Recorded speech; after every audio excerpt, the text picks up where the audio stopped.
connecting in oneness with the cosmos.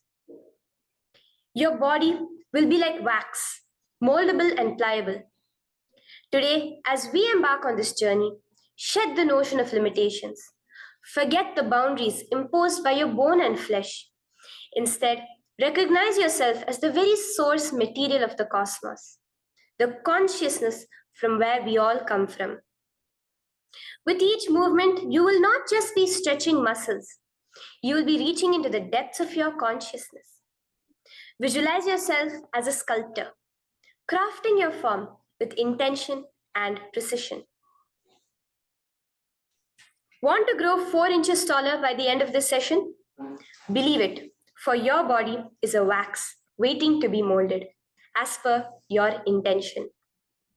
There is only one enemy towards this that we have built within each one of us, that is the parasites of negativity.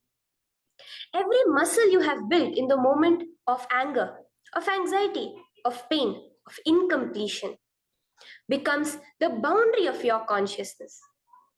Today, we embark on a journey to detoxify ourselves, make us experience our original nature as divine.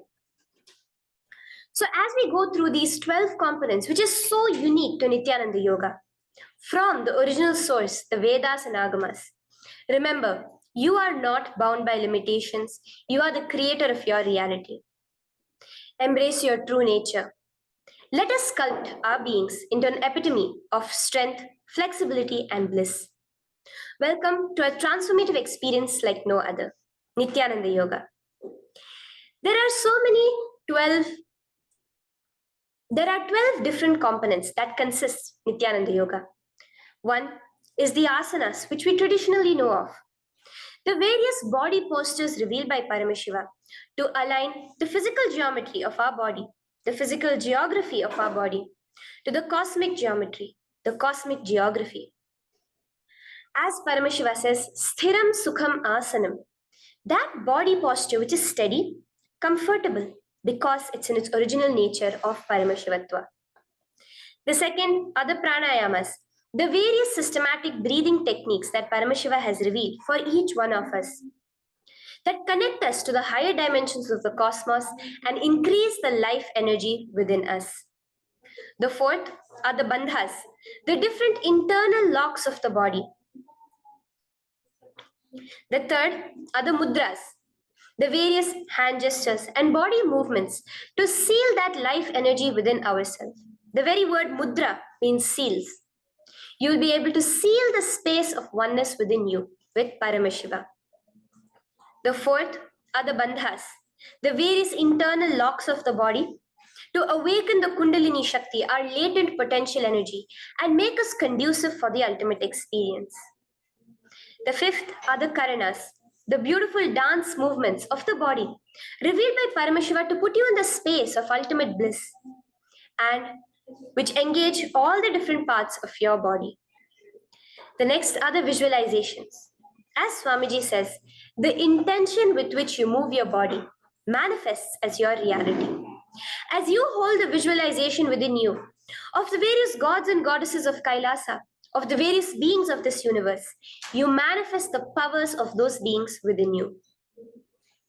The next are the japas, the various powerful energy vibrations of the cosmos that you will be subtly repeating in your throat center that will cause your very DNA to be bound to the cosmos, to your consciousness with the highest frequency possible.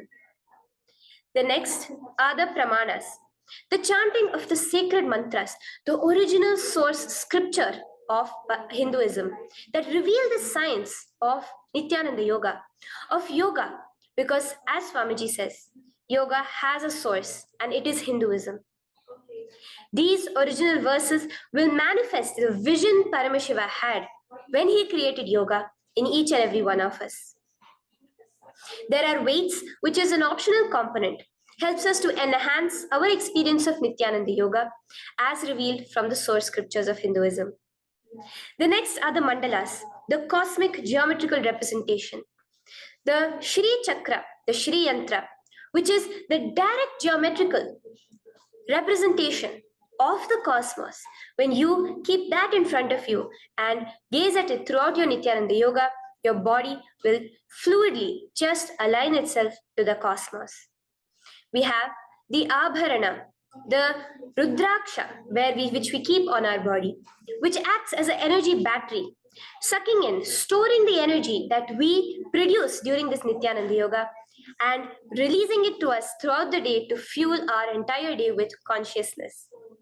The last but not the least are the Aushadas, the various sacred herbs that you can apply to which can be infused with the thought current of Paramashvatva to manifest it within you. With this understanding, let us get right into the practice of Nityananda Yoga, which starts with invoking the presence of Paramashiva himself, the very being of Paramashiva, to witness our Nityananda Yoga today, with the chanting of the Shiva Mula Mantra.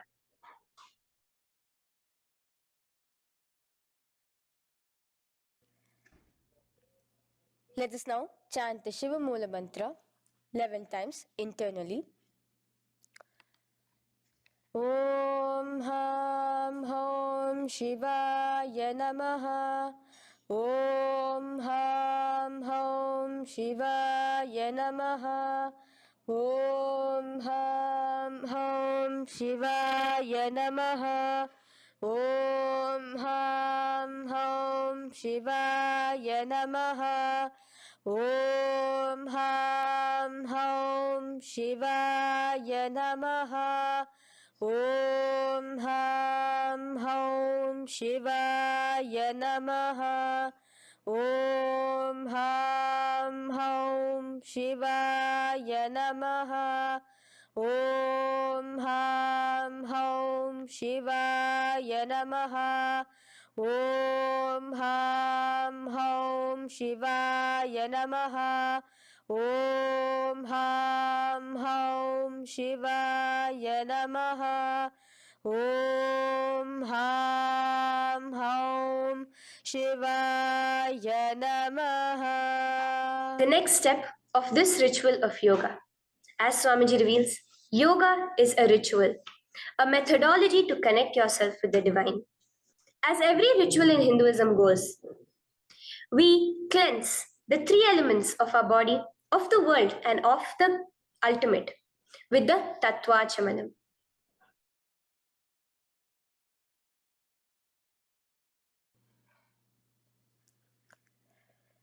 The next is the Tattvachamanam. So now I request all the participants to have the Panchapatram and the Uddharani, the traditional cup and the spoon filled with some fresh water. Now,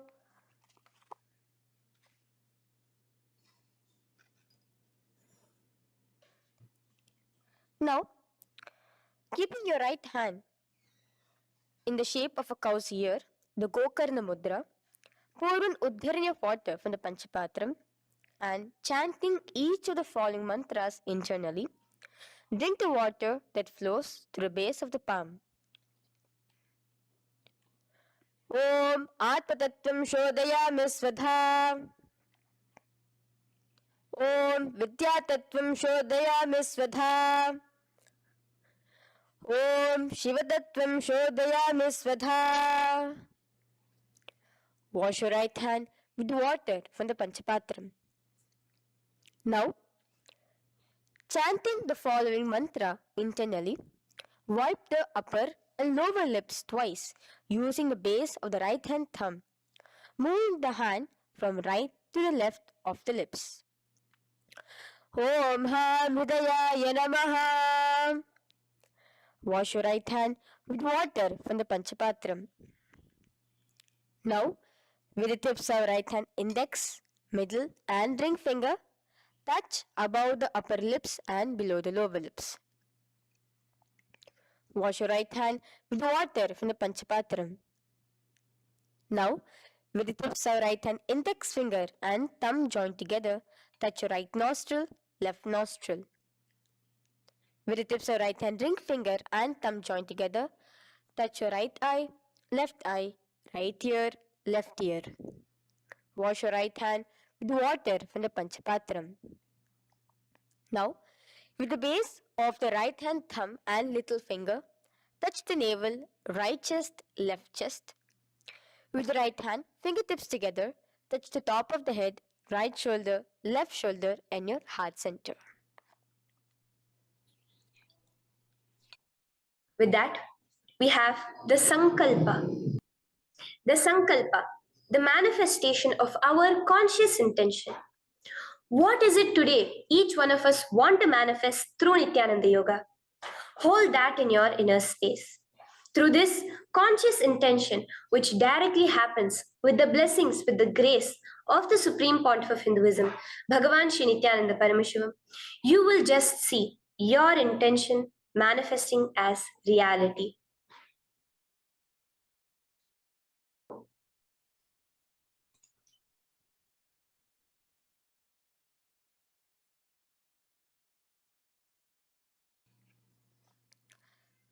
The next is the Sankalpa, the conscious resolution.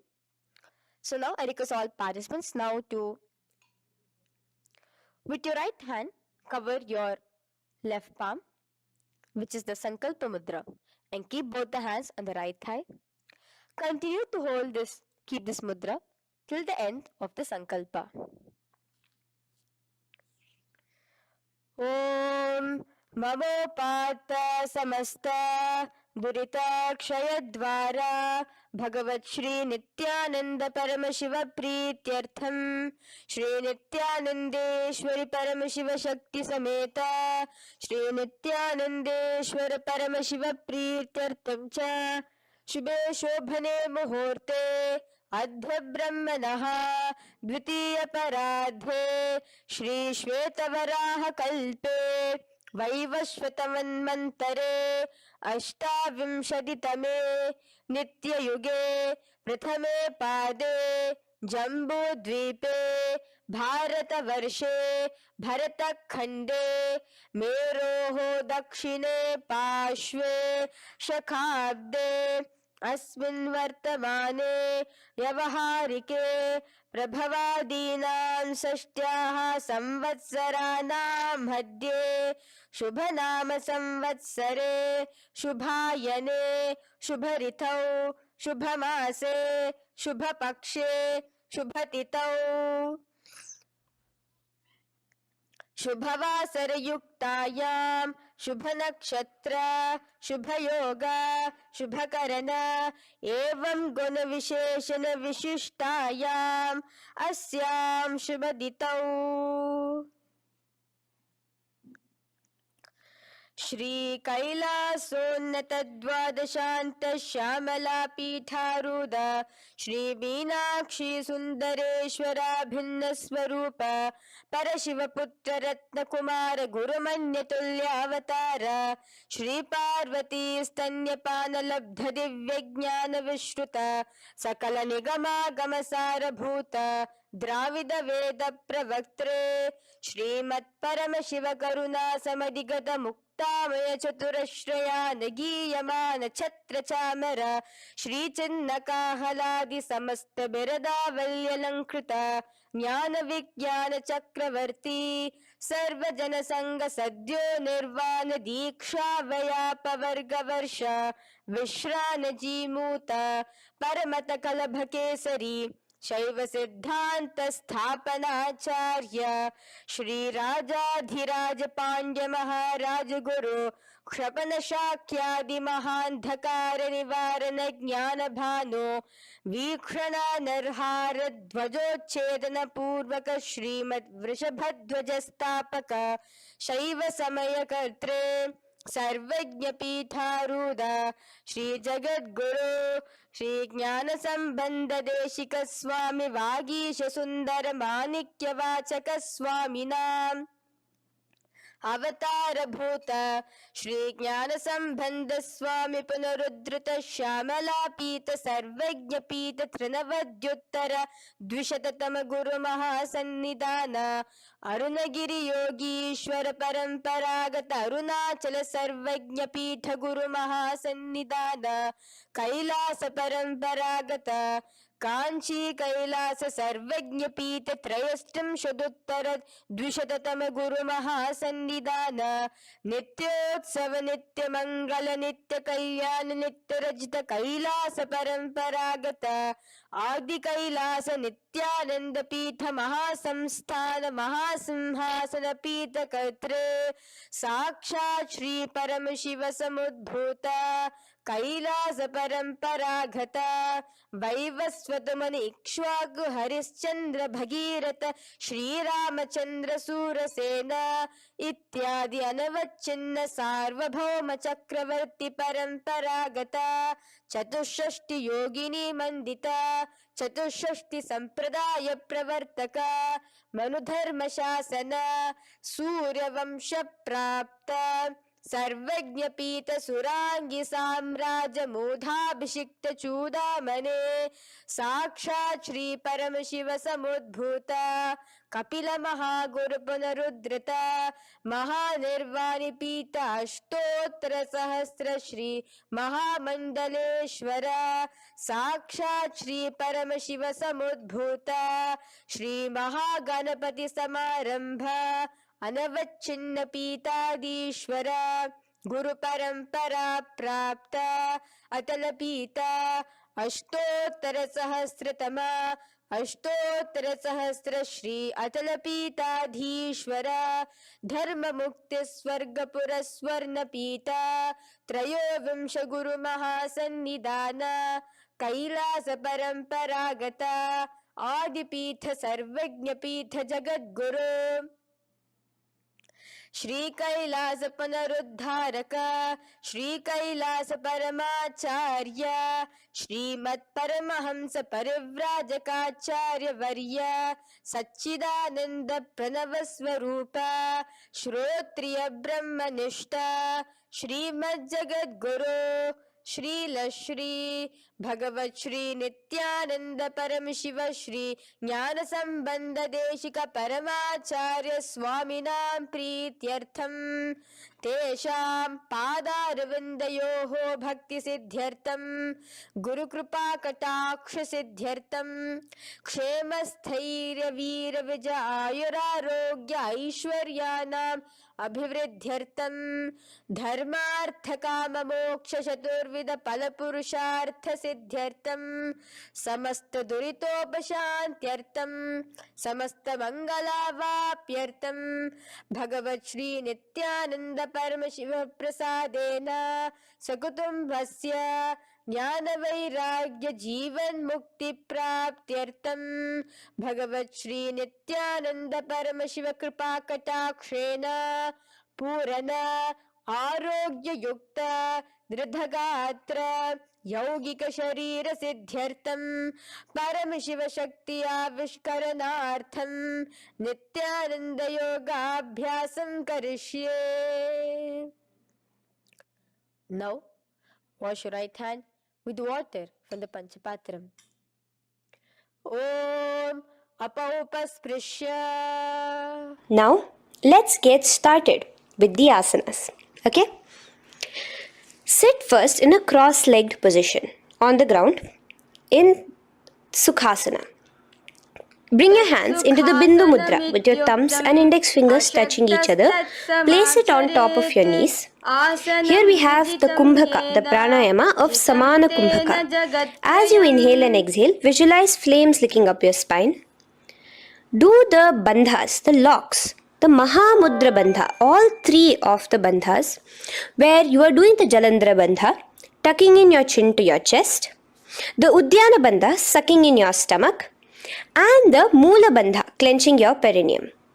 For the first set of asanas, we have the japa Soham, which you'll be repeating in your throat center. As you do Sukhasana, visualize Lord Shiva in your inner space. The next asana is Parvatasana.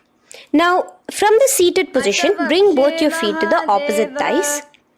Clasp your hands together in front of your heart center in the Anjali Mudra and raise it above your head. Keep your hands as straight as you can. Continue the Samana Kumbhaka and the Japa of Soham. Remain with all the three bandhas, the chin to your chest in Jalandhara Bandha, the sun, the stomach tucked in Uddiyana Bandha, and the clenched perineum in Mula Bandha. Here, visualize yourself as Mount Kailash.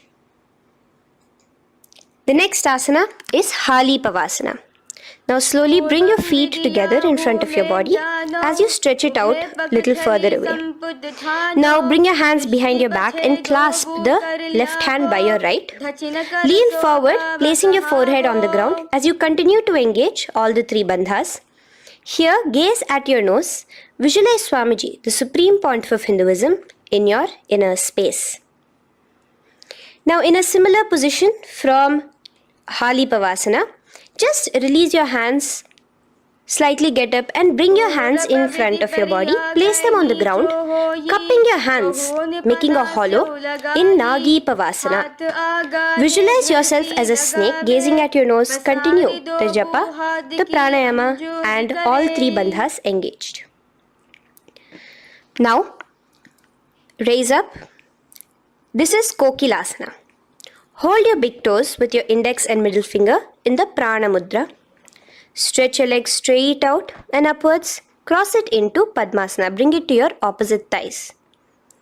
Lean forward and down onto your elbows. Again, tuck your chin into your chest, suck in your stomach and clench the perineum in the Mahamudra Bandha.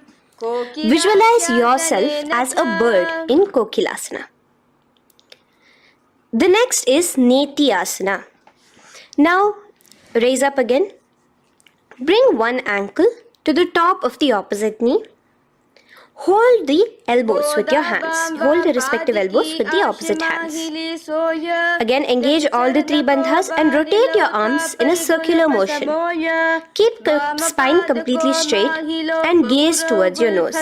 Visualize Swamiji, the Supreme Pontiff of Hinduism, in your inner space. Next is Gajasana. Press your hands onto the ground. You can bring your feet a little back as you raise yourself up, your hips up high. Lower your head and then chest, scooping your body forward again and again. Here, engage the Uddiyana Bandha, where you suck in your stomach along with the Mula Bandha, clenching the perineum. Visualize yourself as an elephant. Gajasana. Now stop the movement slowly. In another dynamic asana, which is Rikshasana, you will start alternatively pressing the heel of one foot onto the ground while lifting the other heel up. Repeat this again and again. The next is Vaishyasana. Now slowly come to a standing position. Stand tall on the tips of just your big toes. Keep your head neck straight line. And bring the middle, index and ring fingers to your heart in the Hridaya Mudra. Continue engaging the Uddiyana Bandha. Visualize Swamiji in your inner space. Here we have a very interesting movement, which is the Karanas, the dance movements. So the first Karana is Urdhva Janu Karana, which literally means the raised knee. So now stand in the Aramandi position, which is your heels touching together, the toes facing outwards, almost at a 45-degree angle. Bend your knees low and keep both your hands at your chest, elbows parallel to the ground. Twist one knee towards the center of your body. Raise it up, back across the body back to the original position. Simultaneously with the leg movement, follow it with your respective hand, up and across the body. Repeat this alternatively on both sides. Now, in Balalingasana, come back to a standing position straight and interlace your fingers from outside in. This is the Sarva Vashankari Mudra. Hold on to your knee, pulling it up towards your chest. Pull it tight. Continue to keep your spine straight. Engage all the three bandhas, the Jalandhara Bandha, the Uddiyana Bandha and the Mula Bandha. As you are holding your knee, visualize yourself holding, caressing a baby. Balalingasana. The next asana is Pada Pidanasana. Now the same foot which is raised, clasp it with your hands and pull it behind towards your body, holding it with both your hands. Again, engage all the three bandhas standing tall. Visualize Swamiji, the Supreme Pontiff of Hinduism, in your inner space.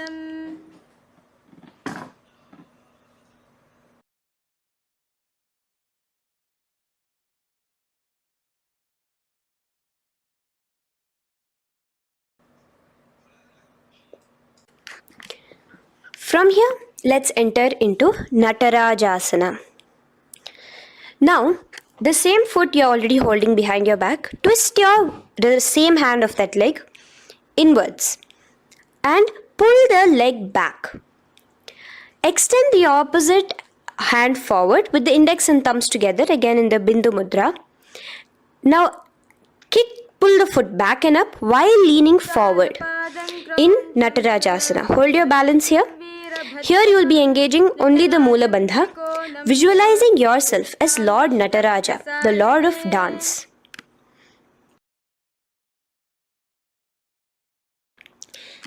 Now again, let's repeat Balalingasana on the other side with the other leg. Pull it up towards your chest with the hands in the Sarva Vashankari Mudra. Engage all the three bandhas as you visualize yourself holding and caressing a baby. Now pull your foot back into Pada Pidanasana on the other side. Remain with all the three bandhas engaged. Visualize Swamiji in your inner space.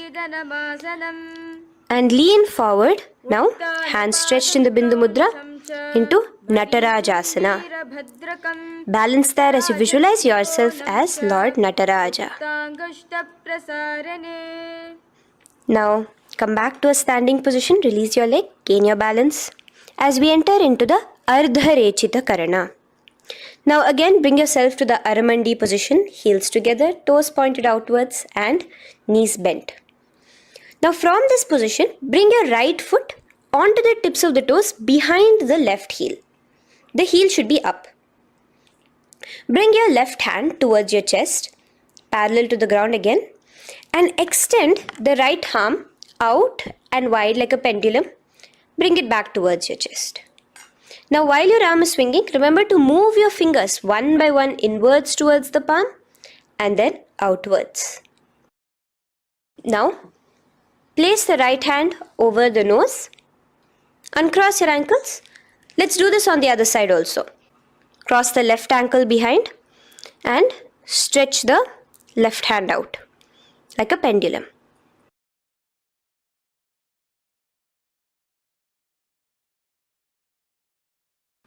Bring it to your nose and cross the ankles. Now let us enter into the skeleton dance. It's a very powerful meditation. It cleanses the muscle memory.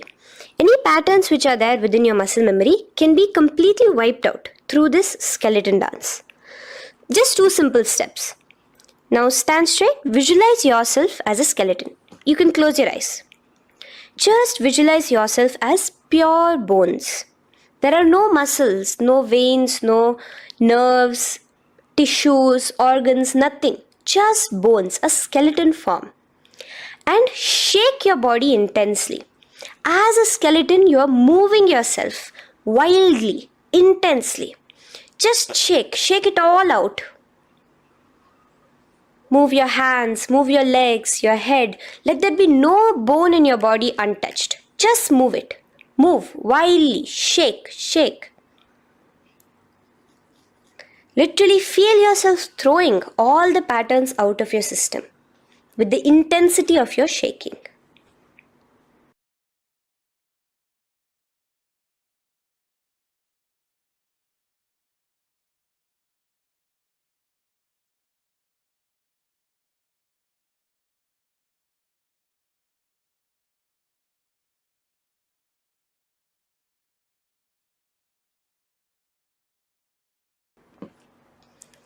Now slowly calm down. Take a few steps, gain your breath back. That's a powerful meditation we did. Let us do the next Karana.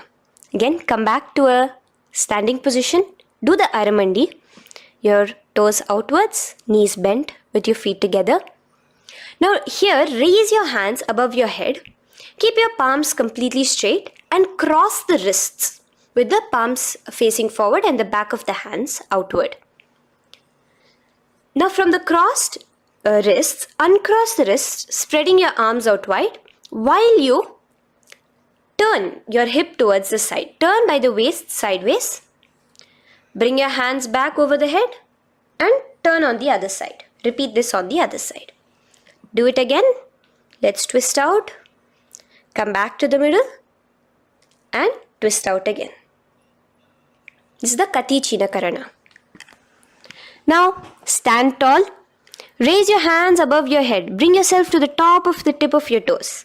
Let your hands face each other parallel to the ears. You're tall, pushing yourself, stretching yourself. Again, engage all the three bandhas. Tucking in your chin to the chest, sucking in your stomach and clenching your perineum. Visualize yourself as a palm tree.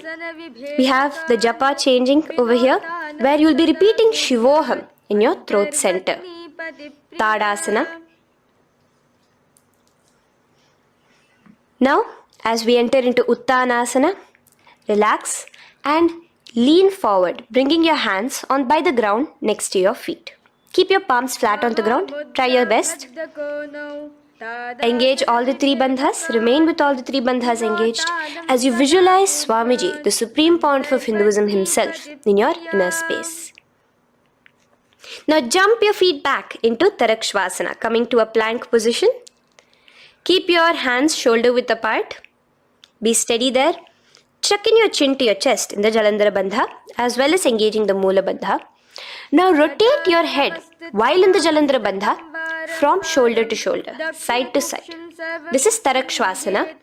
Visualize Swamiji, the Supreme Pontiff of Hinduism, in your inner space. Yes. Now lay flat onto the ground in Bhujangasana. Lower your entire body down. Now point your toes backwards. Keep your hands by the side of your chest and push yourself off the ground. Remember to use the strength of your lower back to hold yourself up. Open your mouth wide.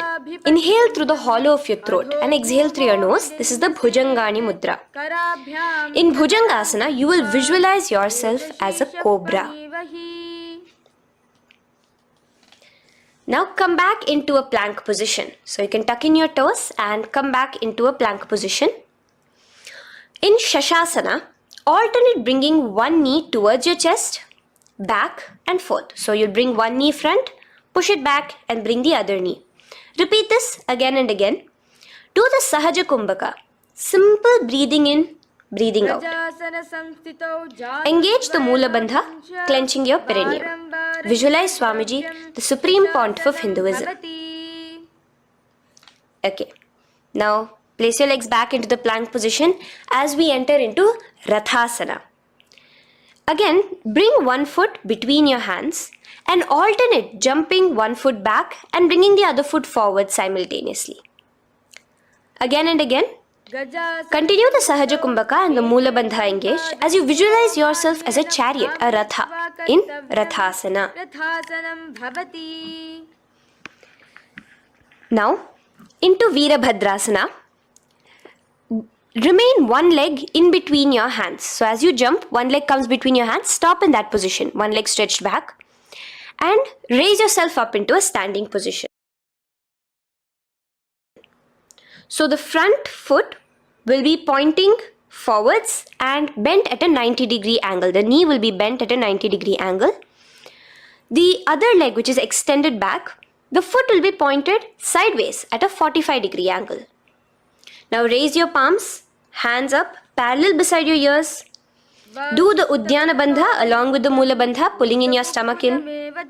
Gaze towards your third eye as you visualize yourself as Lord Veerabhadra. Now relax down, switch your legs around and let us do Veerabhadrasana on the other side. Stretch your hands up, gaze towards your third eye, suck in your stomach in the Uddiyana Bandha and visualize yourself as Lord Veerabhadra.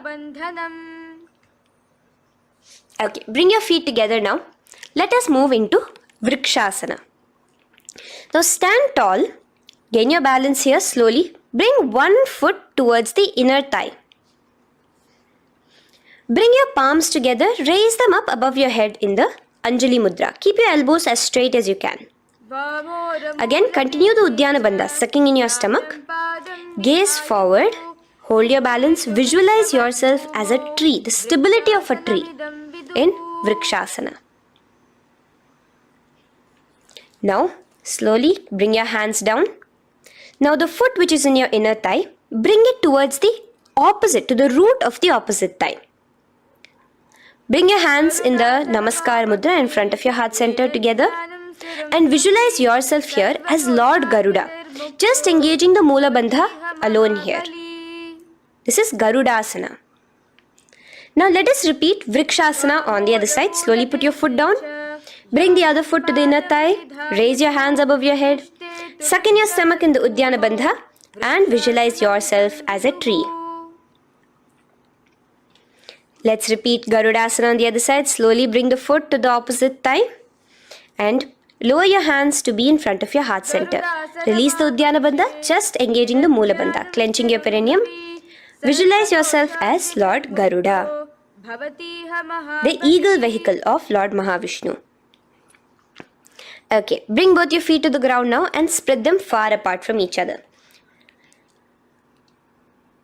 Now keep one leg toes pointing forward and the other set of toes pointing sideways.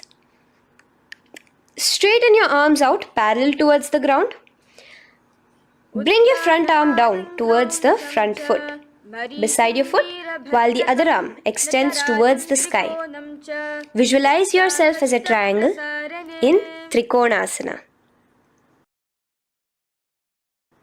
Now raise up and let's repeat Trikonasana on the other side. Switch the position of your legs around and go forward.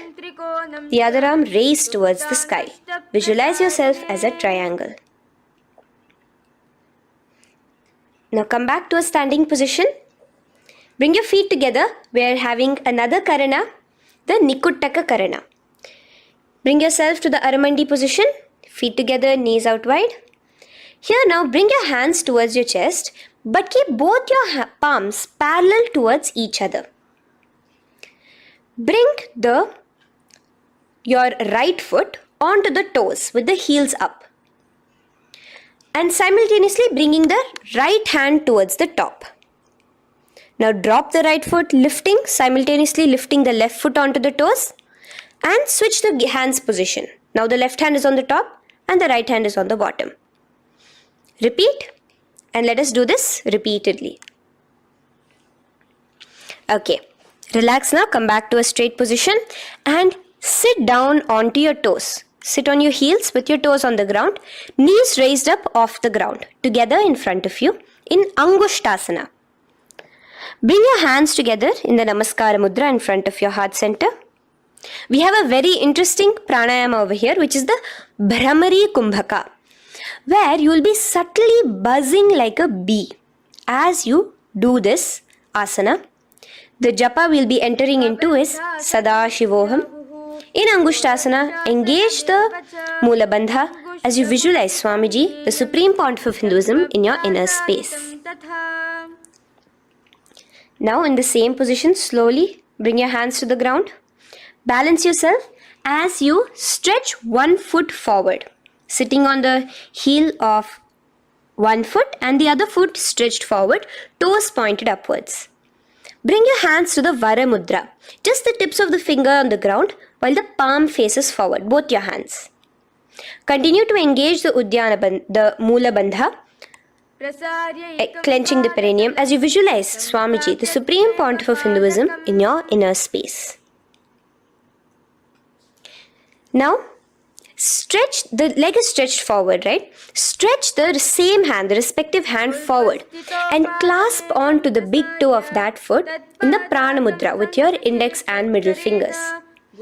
The other hand, bring it to the back of the respective heel in Vidhunanasana as you visualize Swamiji in your inner space. Okay, bring your 2 feet back together as we repeat Saurasana on the other side. Stretch your left leg forward now. Palms in the Vara Mudra on the ground. Visualize Swamiji in your inner space. And lean forward into Vidhunanasana on the other leg. Clasp your toes. Bring the other hand to the back heel. Continue to visualize Swamiji.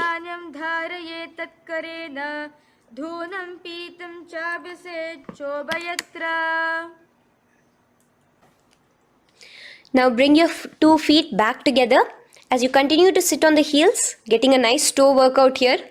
Balance on your toes, bring your knees together in front of you. Now place your palms on top of the respective knees with the hands facing upwards, the palms facing upwards. Leave a slight gap between your palms and knees. As you gaze forward, engage the Jalandhara Bandha, tucking in your chin to your chest, and look between the gap between your hands. Brahma Jurankushasana. The next is Kapilasana. Now spread your knees wide and place them onto the ground. Keep your hands on the respective knees. Pull your stomach in and up in the Uddiyana Bandha. Gaze towards your nose as you visualize yourself as Maha Kapila Muni, the first man that ever started thinking. In the same position, just release that Uddiyana Bandha. Release the lock of the stomach, but continue to clench your perineum in Mula Bandha as you switch your gaze to your third eye. So from your nose, switch your gaze to the third eye. Visualize Swamiji, the Supreme Pontiff of Hinduism, in your inner space. Bhadra Gorakshasana. Next is Suryasana. Now, your toes are tucked. Just lift your knees off the ground, wide apart. Bring your hands together in the Padma Mudra with the little fingers and thumbs joined together. Engage the Uddiyana Bandha, suck in your stomach and raise your hands up tall above your head. Slightly lean back as you look towards the gap between your hands. Visualize Lord Surya in your inner space. Now relax, slowly bring your hands to the ground. Sit on top of your heels, the toes flat. Here, keep your hands on top of your knees and lift your tongue up against the roof of your mouth in the Manduki Mudra. Do the Sahaja Kumbhaka, simple breathing in and out. Engage the Mula Bandha, clenching your perineum. With the Japa Sadashivoham, repeating in your inner space, here you will visualize yourself as a frog in Mandukasana. Your tongue pressed against the upper palate. Is your frog-like tongue catching the nectar of immortality dripping from your Sahasrara Chakra? Gaze towards your third eye in Mandukasana. Now from here itself, moving into Uttana Mandukasana. Just bring your hands to the opposite shoulders, remaining in the same seated position. Continue with the Uddiyana Bandha engaged, gazing at your third eye. The Manduki Mudra, tongue pressed against the top of your palate, visualizing yourself as a frog in Uttana Mandukasana. Slowly bring your hands out from behind your back. Now slightly raise up and cross your ankles behind you. Sit on top of your crossed ankles. Keep your knees wide and your fingers spread on the top of your knees, both your hands. Open your mouth wide and stick out your tongue, exhaling forcefully. Gaze at the tip of your nose. Repeat this several times because you're visualizing yourself as a lion in Simhasana. The next asana is Bhadrasana. Now you can release yourself and uncross your ankles. Just keep your toes crossed behind you. Again, sit on top of your heels, keeping your knees wide apart. Cross your hands behind your back, hold on to the big toes in the Prana Mudra with your index and middle fingers. Apply the Jalandhara Bandha, tuck in your chin to your chest along with the Mula Bandha, sucking in your perineum. As you gaze towards your nose, here, resume the Brahmari Kumbhaka, buzzing like a bee subtly in your inner space as you visualize Swamiji, the Supreme Pontiff of Hinduism, in your inner space. Now, bring your hands out from behind you.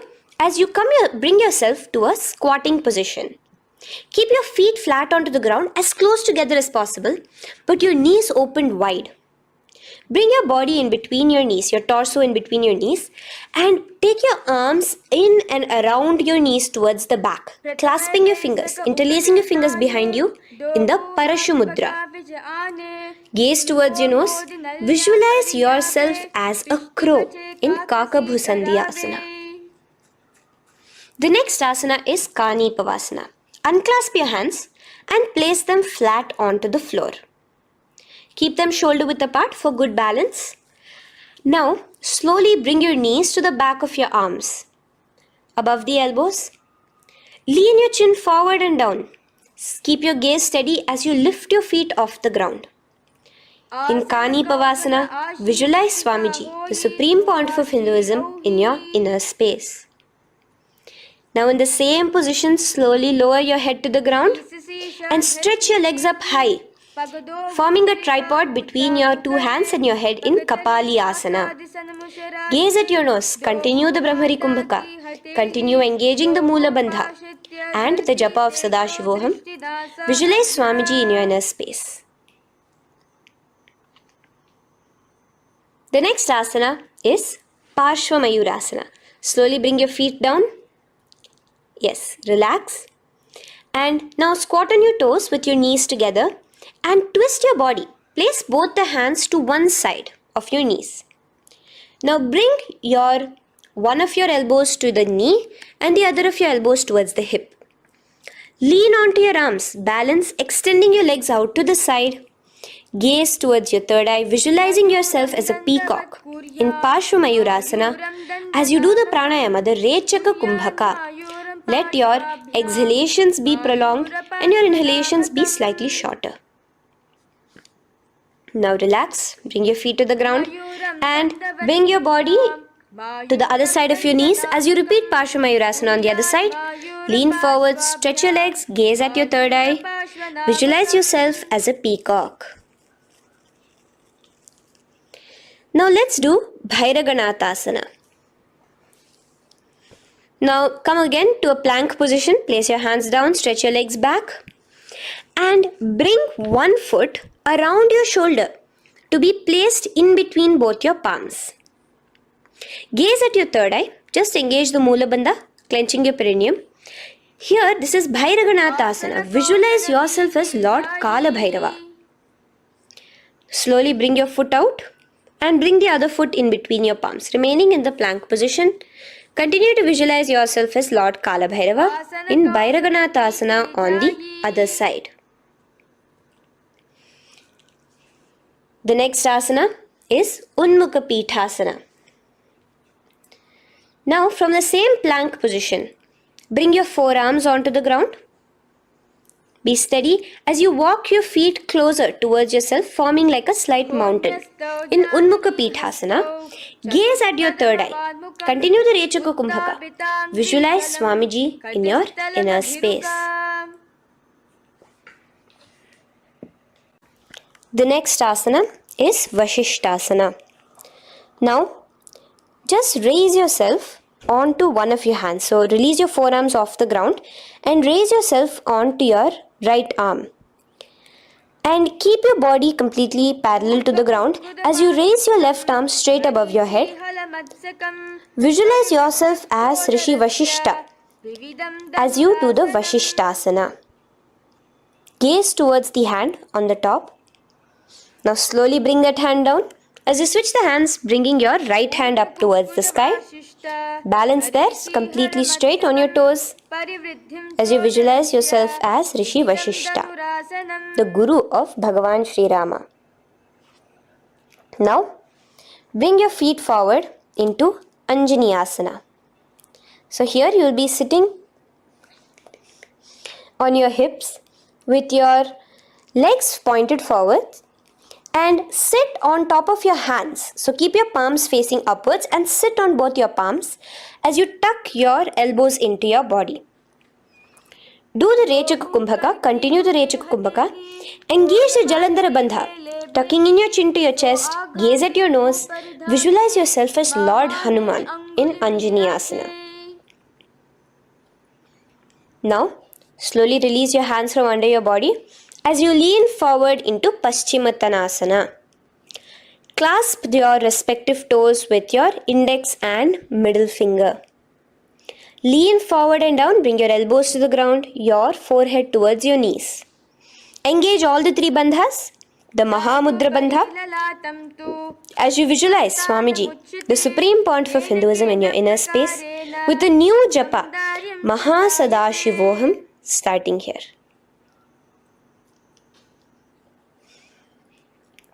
The next is Ugrasana. Now, you can raise up and clasp your hands behind your neck in the Parashamudra. Interlace both your fingers. Lean forward and down, bringing your forehead to your knees and your elbows onto the ground. Again, engage all the three bandhas in the Mahamudra Bandha as you visualize Devi Kali in your inner space in Ugrasana. The next is Marichi Asana. So raise up and keep one leg pointed forward while you bring the other leg towards the groin, the knee pointed upwards. Place the foot flat on the ground. Now lean forward, bring both your hands, wrap your arms around the raised knee, clasping your hands behind the back together. Bring your chest to the thigh with your head towards the knee. Here engage just the Mula Bandha, sucking in your perineum, as you visualize yourself as Rishi Marichi in Marichi Asana. The next asana is Mahamudrasana. Now slowly raise up and the raised knee, let it rest by your side with your leg towards the inner thigh of the opposite leg.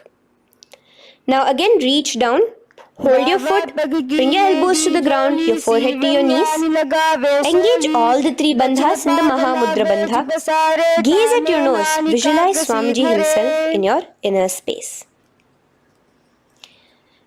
Raise up. Let's repeat Marichi Asana on the other side. Bring the other foot straight while the other foot comes into the groin. Knee up. Lean forward, clasping your hands behind your back. Visualize yourself as Sage Marichi. Now from here, raise up, engage all the three bandhas as you let your knee fall to the side. Lean forward, clasping the foot. Gaze at your nose. Visualize Swamiji in your inner space in Mahamudrasana on the other side. Now, bring yourself to a seated position. Sit and bring the soles of your feet together. Bend your knees and keep your heels as close towards you as possible. While try to touch your knees to the ground. Clasp your feet together with both your hands. Maintain a straight spine. Gaze towards your nose in Bhadrasana 2. Visualize Swamiji, the Supreme Pontiff of Hinduism, in your inner space. The next asana is Gwali Pavasana. Now, keeping your feet together, just bring your hands towards the respective knees. Just lightly place them there. Tuck your chin to your chest in the Jalandhara Bandha, continuing to engage the Mula Bandha, clenching your perineum. As you gaze at your nose, visualize Swamiji, the Supreme Pontiff of Hinduism, in your inner space. Now, push your soles slightly further away from you. The joined feet, push it further away from your body. And lean forward, keeping both your hands, the fingers inside of the feet. Hold the soles of your feet. Lean forward and down. Bring your forehead to the ground. Gaze at your nose. Visualize the Yoni Mandala in your inner space. In Joni Asana. The next is Midiki Pavasana. Raise up. Stretch your arms out wide beside your body as you lean forward, your arms going over your knees. Bring your forehead to your feet. Continue to gaze at your nose. Visualize Swamiji, the Supreme Pontiff of Hinduism, in your inner space. Now, in Siddha Samadhi Asana, raise yourself up. Now, put your forearms underneath the calves of the respective legs. Let your palms face up towards the sky as you bring your head down to your feet. Gaze at your nose as you visualize Lord Surya in your inner space in Siddha Samadhi Asana.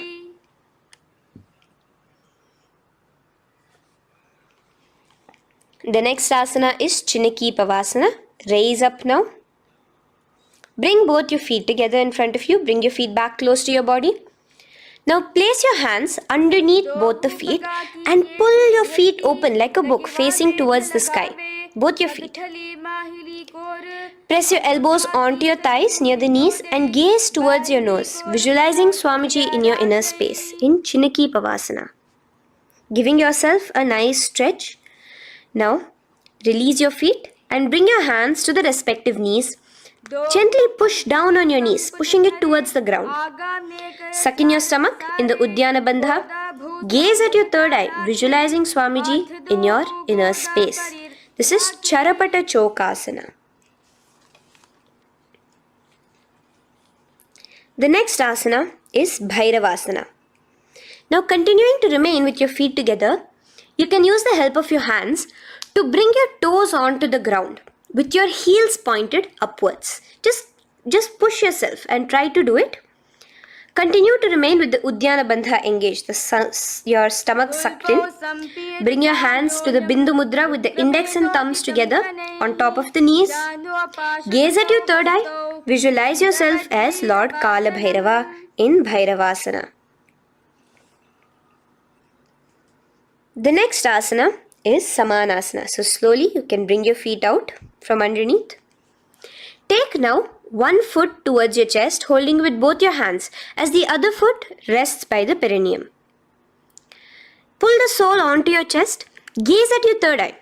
Visualize yourself holding the breath in the Mooladhara Chakra, the Chaturdala, the 4-petal lotus of your body. Gaze at your third eye. Visualize Swamiji, the Supreme Pontiff of Hinduism, in your inner space in Samanasana. From here, let's move into Apanasana. Now, the foot that you have towards your chest, just bring it over your shoulder and place both your palms onto the ground beside you. As you lift the leg by your perineum, stretch it out and lift it up high into the sky in Apanasana. Gaze at your third eye, visualizing Swamiji in your inner space. Let's repeat Samanasana on the other side. Bring your foot down. Clasp the other foot towards your chest. Gaze at your third eye, visualizing Swamiji in your inner space. And bring the foot onto your shoulder as we repeat Apanasana on the other side. Stretch your leg out straight in front of you, up high towards the sky, gazing at the third eye, visualizing Swamiji in your inner space. Okay, relax slowly. Let's move into Gomukhasana. Now, sitting in a seated position, cross one leg over the other, like over, and align the knees together at the center of your body and the feet by the opposite hips. Place both your hands on top of the stacked knees. Gaze at your nose. Here we have a beautiful pranayama, very cooling pranayama, which is the Sheetkari pranayama, where you will be inhaling through your clenched teeth with your tongue pressed against behind your teeth and exhaling through your nose, creating a hissing sound. The japa will be for the next sequence of asanas. Om Nityanandoham. Visualize the face of a cow in Gomukhasana. Now keep your knees crossed. From the knees, bring your hands towards the respective toes on the side of the body. Clasp the big toe in Pranamudra. Suck in your stomach in the Uddiyana Bandha. Visualize yourself as Rishika Anasuya in Anasuyasana. Now in Anusuyasana 2, just bring your hands behind your back, clasped together, interlaced fingers in the Parashamudra. Lean forward and down. Try to bring your nose to touch the ground in front of you. Just visualize yourself as Rishika Anasuya and gaze at your nose. Anusuyasana 2. Raise yourself up now. Now bring one foot towards the perineum, knee resting on the ground. Raise your other foot with the foot in front of the lying down foot, knees pointed upwards towards your chest. Place your hands on the respective knees. Keep your spine tall, chest out. Gaze at your nose. Visualize yourself as Lord Garuda, the eagle vehicle of Bhagavan Mahavishnu. Garudasana 2. From here, moving into Naradasana. Now, keep both your hands, bring both your hands behind your neck and clasp them in the Parashamudra. Interlace your fingers behind your neck. Twist outward of the raised knee. Just keep your whole body outside of the raised knee. Gaze towards your third eye, visualizing yourself as Devarishi Narada in your inner space. From Naradasana, let's enter into Matsya Pithakasana. Place one foot on the top of the opposite thigh. Wrap your respective arm across the knee, holding on to the opposite shin. Extend the opposite hand straight. Hold on to the respective toe with the index and middle fingers in Prana Mudra. Gaze towards your nose. Visualize Matsyavatara, the fish form of Bhagavan Mahavishnu in your inner space in Matsya Pithakasana.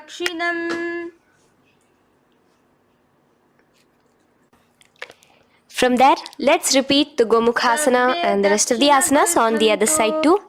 So slowly you can cross your knees over to the other side in Gomukhasana. Keep your hands on the top of your knees. Gaze at your nose as you visualize the face of a cow in Gomukhasana. Continuing into Anusuyasana on the other side, bring your hands to your toes. Suck in your stomach in the Uddiyana Bandha. Gaze at your nose, visualize yourself as Rishika Anasuya. And lean forward, bringing your hands behind your back in Anusuyasana 2. Interlace your fingers in the Parashamudra. Continue to gaze at your nose, visualizing yourself as Rishika Anasuya. As you relax the Uddiyana Bandha, just clenching the Mula Bandha alone.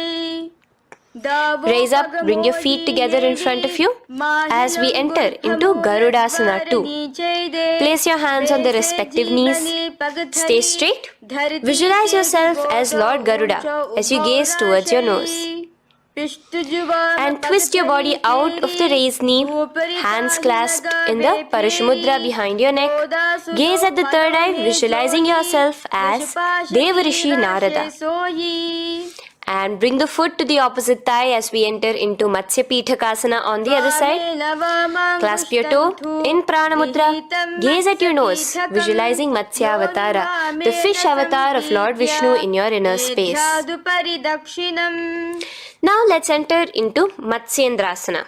Remaining in the same position with one foot on the opposite thigh, place the other foot on the ground on the far side of the other thigh. Twist. Bring your elbow outside the raised knee. Keep the raised arm by your neck. Turn backwards. Gaze towards your third eye, the other hand straight out.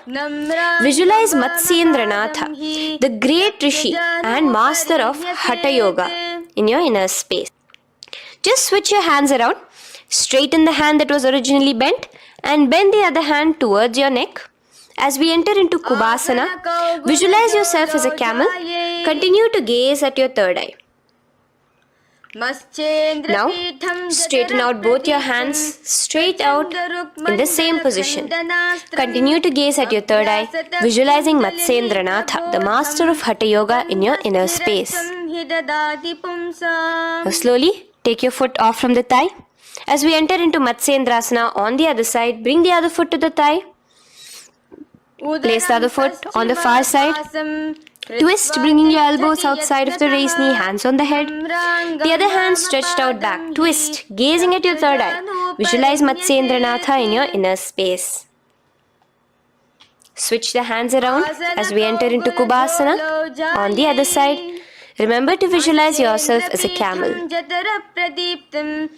Now stretch both your hands out in Matsyendrasana 2 on the other side. Visualize Matsyendranatha in your inner space. Now, with one leg on the thigh, bring the other foot too to the opposite thigh in Padmasana. Place your palms on the respective knees. Engage all the three bandhas in the Mahamudra Bandha, tucking your chin to your chest, sucking in your stomach and clenching your perineum. We have a new pranayama here, which is the Shitali Kumbhaka, where you will continue to inhale through the teeth without creating the hissing sound and exhale through your nose. A new japa of Om Nityananda Mahasadashivoham starts here. Gaze at your nose in Padmasana, visualizing yourself as Bhagavan Paramashiva. Now, keeping your legs in the same position, just cross your hands over each other, clasping onto the toes with your index and middle fingers in the Prana Mudra. Gaze at your nose, visualize yourself as Devi Parvati, the consort of Lord Paramashiva in Padmasana 2. Now, uncross your hands. Take your hands and insert it into the gap between your thighs and your calves. Put both your hands within and pull it out on the other side. As you balance on your hands, lifting your whole body off the ground, visualize yourself as a rooster in Kukkutasana. Now relax. Take your hands out from inside your feet as we enter into Baddha Keki Asana. Place your hand onto the ground as you raise up on your knees. Place your palms on the ground, fingers pointing towards the legs. Now keep your elbows together, pressed against your navel. Slowly lean forward, balancing, and extend your knees off the ground, visualizing Swamiji in your inner space. In the same position, stretch your legs out behind you. In Mayurasana, visualize yourself as a peacock. Hold your balance. Relax now. Yes, relax flat onto the ground into Makarasana. Lay down completely flat. Keep your feet pointing outwards, far away from each other. Place your forehead on the mat. Interlace your fingers behind your neck in the Parashamudra. Just relax, visualizing yourself as a crocodile as we go back to the Sahaja Kumbhaka, the simple breathing in, breathing out. Just keep the Moola Bandha alone engaged.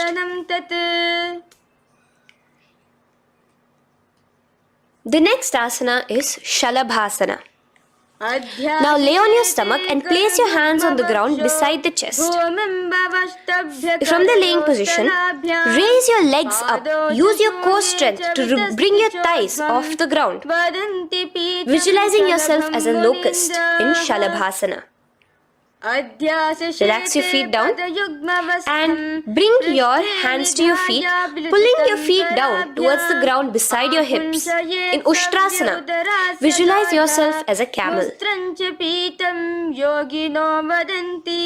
Now slowly kick your legs back. Rise your hand is clasping your feet. Pull your feet towards the sky, lifting your chest and thighs off the ground. In Dhanurasana, gaze at your third eye. Visualize yourself as Paramashiva's bow. Relax slowly and come up to a sitting position. In Bhagasana, sit on both your knees with your head, neck and spine straight. Clench your perineum in the Moola Bandha. Place your hands on top of your knees. Gaze towards your third eye, visualizing Swamiji, the Supreme Pontiff of Hinduism, in your inner space. From here we enter into Gohyasana. We have a couple of headstand postures here, so get yourself ready. Now place your forearms on the ground with your fingers interlocked. Ensure your elbows are at shoulder width for the best balance. Place the top of your head on the ground, holding your head with your hands. Slowly walk your toes forward until your hips are in a straight line with your shoulders, and just kick your feet up slightly. Make sure not to lose your balance. Keep your knees bent together at your chest, toes pointed upwards. Gaze to your nose, visualizing Swamiji in your inner space. From here, stretch your legs out into Shirasasana, continuing to hold the balance there as you continue to gaze at your nose, visualizing Swamiji in your inner space. Bring your feet to the ground, relax slowly. The next asana is Podhyasana. So come to a seated position. Bring your hands behind your calves, stretching your legs up and your forehead to your knees. Visualize Swamiji in your inner space. Here we have a new Kumbhaka, which is the Bhastrika Kumbhaka, where you will be exhaling forcefully, making the sound of a bellows. Podhyasana. The japa for this next series is Om Nityananda Paramashivoham, the Mahavakya. Relax yourself. Continuing to remain balanced with your legs up, just bring your hands to the opposite shoulders. In Parighasana, visualize yourself as a mace as you gaze towards your third eye. Now relax. Keep your elbows and palms onto the ground as your legs are raised. Visualize yourself as a boat in Naukasana, continuing to gaze towards your third eye. Remember to continue the Bhastrika Kumbhaka. Forceful exhalation. Now, continuing to keep your balance, just bring your hands to your feet and scoop your hands underneath the heels, pull it towards the chest. Keep your spine upright, gaze towards your nose. Visualize yourself as Lord Rudra in Rudrasana, the most ferocious form of Paramashiva. Now lay on your back, so you can remove your hands from underneath your feet and lay on your back. With your feet flat on the ground, knees pointed upwards. Now place your palms down. Just let your fingers touch the back of your heel. Do not clasp your feet. Lift your hips up high, pressing the feet onto the ground. Chin tucked to the chest in the Jalandhara Bandha automatically. Gaze at your nose, visualizing Swamiji in Unmukha Pithasana 2. Now lay onto the ground in Savasana. Just lay completely flat with your palms facing upwards by the side of your body. Just unclutch from any movement happening within you. Visualize your body is dead. The Supreme Pontiff of Hinduism, Swamiji, is just liberating you. Just let your awareness, your energy completely pervade your body in the Shakti Chalan Mudra as you continue to vibrate with the Mahavakya.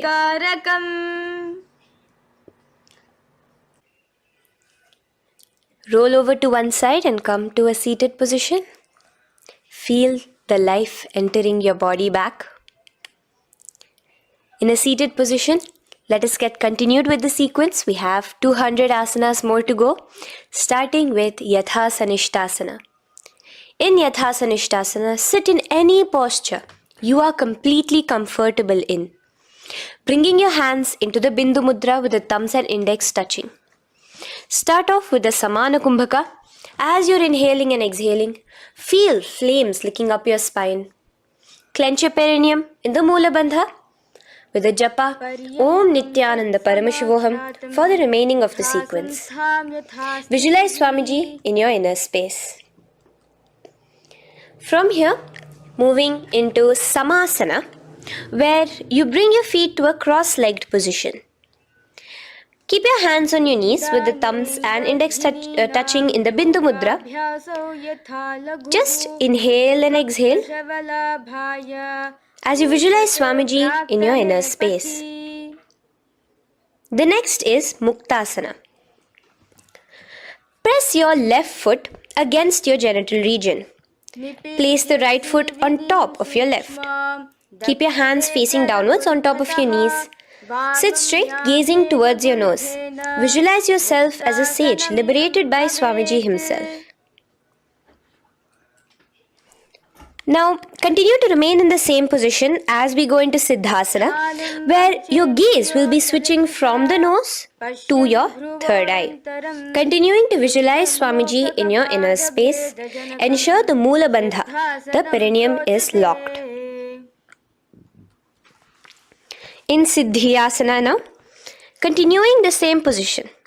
Engage all the three bandhas, sucking in your stomach, bringing your chin to your chest in the Mahamudra Bandha. Switch the gaze to the ground in front of you from your third eye. Visualize Swamiji in your inner space. Now, relax the Udyana Bandha and Jalandhara Bandha. Just keep the Moola Bandha, the perineum, alone clenched as we enter Rudrasana 2, where your legs will remain in the same position, just your hands alone, from resting on your knees, will turn around to the Bindu Mudra, the thumbs and index touching. Gaze towards the third eye, visualize yourself as Lord Rudra, the fierce dimension of Paramashiva. The next is Santadhunasana. Keep your hands in the Bindu Mudra, your legs crossed in the same position as you switch your gaze from your third eye to your nose, visualizing Swamiji, his tranquility, unshakable nature. Now, relax the Bindu Mudra, keep your legs in the same position, And bring your hands to your navel, cupping one palm over the other in the Samputa Mudra. It looks sort of like a lotus bud. Continue to visualize Swamiji in your inner space in Siddhasana 2. The next asana is Bandha Yoni Asana. Maintaining one heel over the other in the same position of the legs, bring your hands to your face in the Shanmukhi Mudra. So just listen carefully now. Bring your little fingers beneath the bottom lip of both hands. Your ring fingers above your upper lip. Your middle fingers closing your nose, your nostrils. Your index finger covering your eyes. And your thumbs pressed into your ears. This is Bandha Yoni Asana, visualizing Swamiji in your inner space.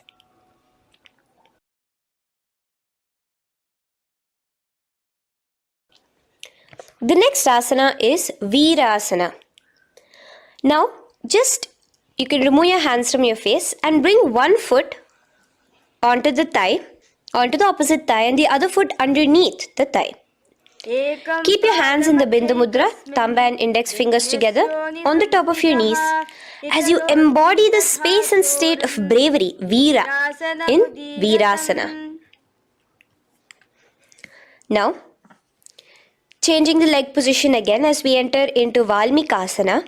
Keep your left heel on the right side of the generative organ, toes under the thigh.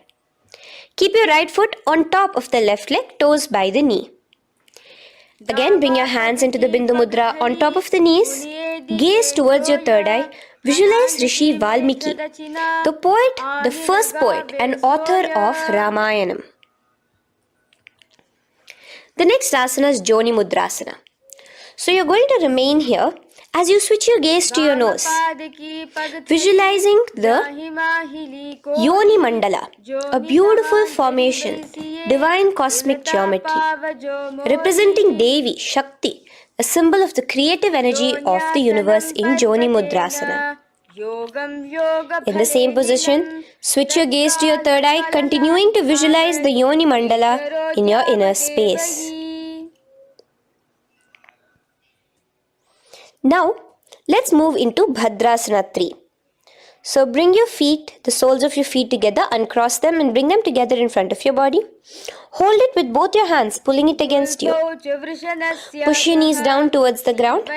As you gaze at your nose, suck your stomach in the Udyana Bandha. Visualize Lord Veerabhadra in your inner space. Bhadrasana 3.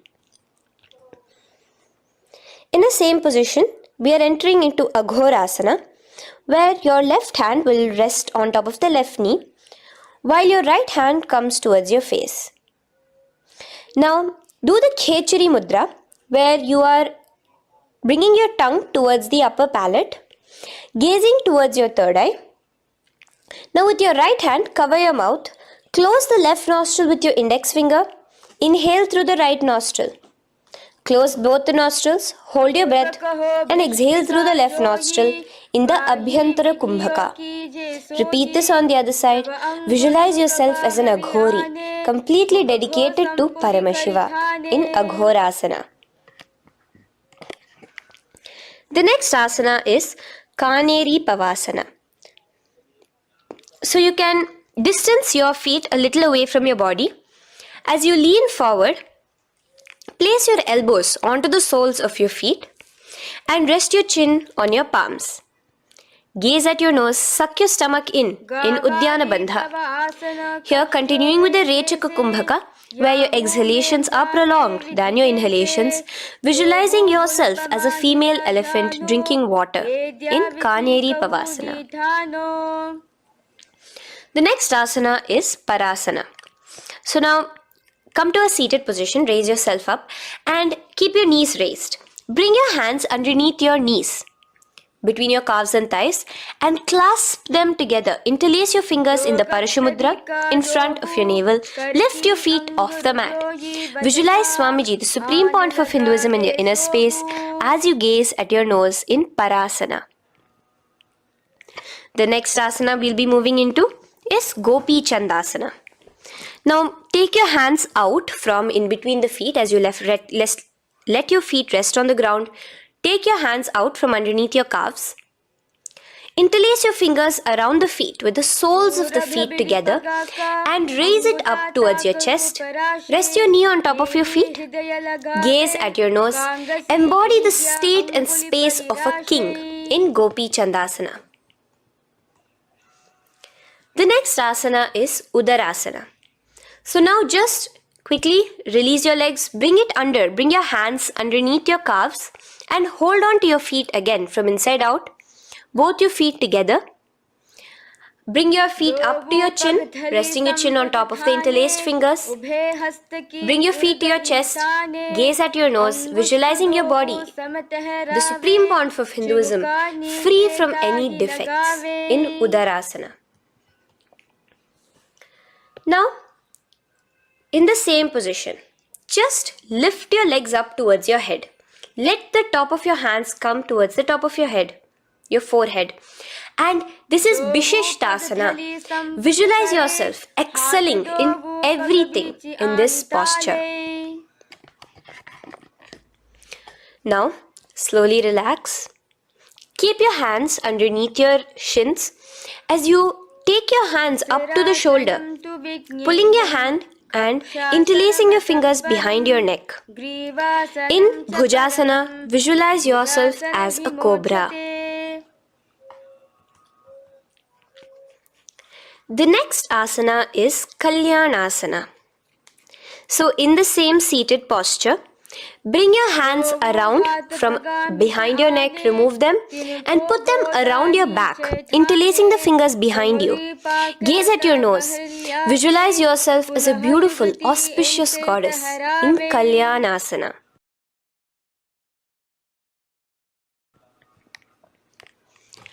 The next posture is Sankatasana. So now, uncross your hands from behind you. Release yourself completely onto the ground. Place your left knee on the mat and the left foot flat. Sit on top of your left foot, knee pointed forward. Raise your right leg on top of the left, bringing the right heel to the left hip. Place your hands on the opposite knees. Here, do the Ujjayi Pranayama. As you inhale and exhale, make the sound of an ocean. Visualize yourself as a swan, a beautiful swan in Sankatasana. The next is Dhenukasana. Just in the same position, slide your left heel to the left hip. Keep your right knee on top of the left. Place both your hands on your right thigh. Visualize a cow in your inner space as you suck your stomach in the Udyana Bandha, Dhenukasana. Now slowly uncross your legs as we move into Matsyendrasana. Place the right foot on the left thigh, the left foot on the right knee. Bring your left hand behind your back, hold the right thigh. Twist a little bit. Place your right hand on your left thigh. Twist your body, gaze towards your third eye, visualizing Swamiji in your inner space. The next asana, Matsyendrasana 2, just untwist your body. As you clasp the respective toes of both your feet with your hands, lean forward and down, bringing your forehead to the ground in front of your feet. Visualize Swamiji, the Supreme Pontiff of Hinduism, in your inner space. Raise up now. Keep your legs in the same position. We have the Guru Asana. Interlace your fingers together and place it over the topmost knee. Suck in your stomach in the Udyana Bandha, clench your perineum in the Moola Bandha, tuck your chin to your chest in the Jalandhara Bandha. As you engage all three bandhas, visualize Swamiji in your inner space. Let us now repeat Sankatasana on the other side. So, you can release your hands, your legs as you cross the other leg over. Visualizing yourself as a swan, remember to put your hands on the opposite knees. The next asana, Dhenukasana, repeating it on the other side. Slide your leg out, bring both your hands to the topmost knee. Suck your stomach in the Udyana Bandha. Visualize a cow in your inner space. Matsyendrasana again, repeating it on the other side. Bring your legs to the cross-leg position. Twist your body around as you gaze at your third eye, visualizing Swamiji in your inner space.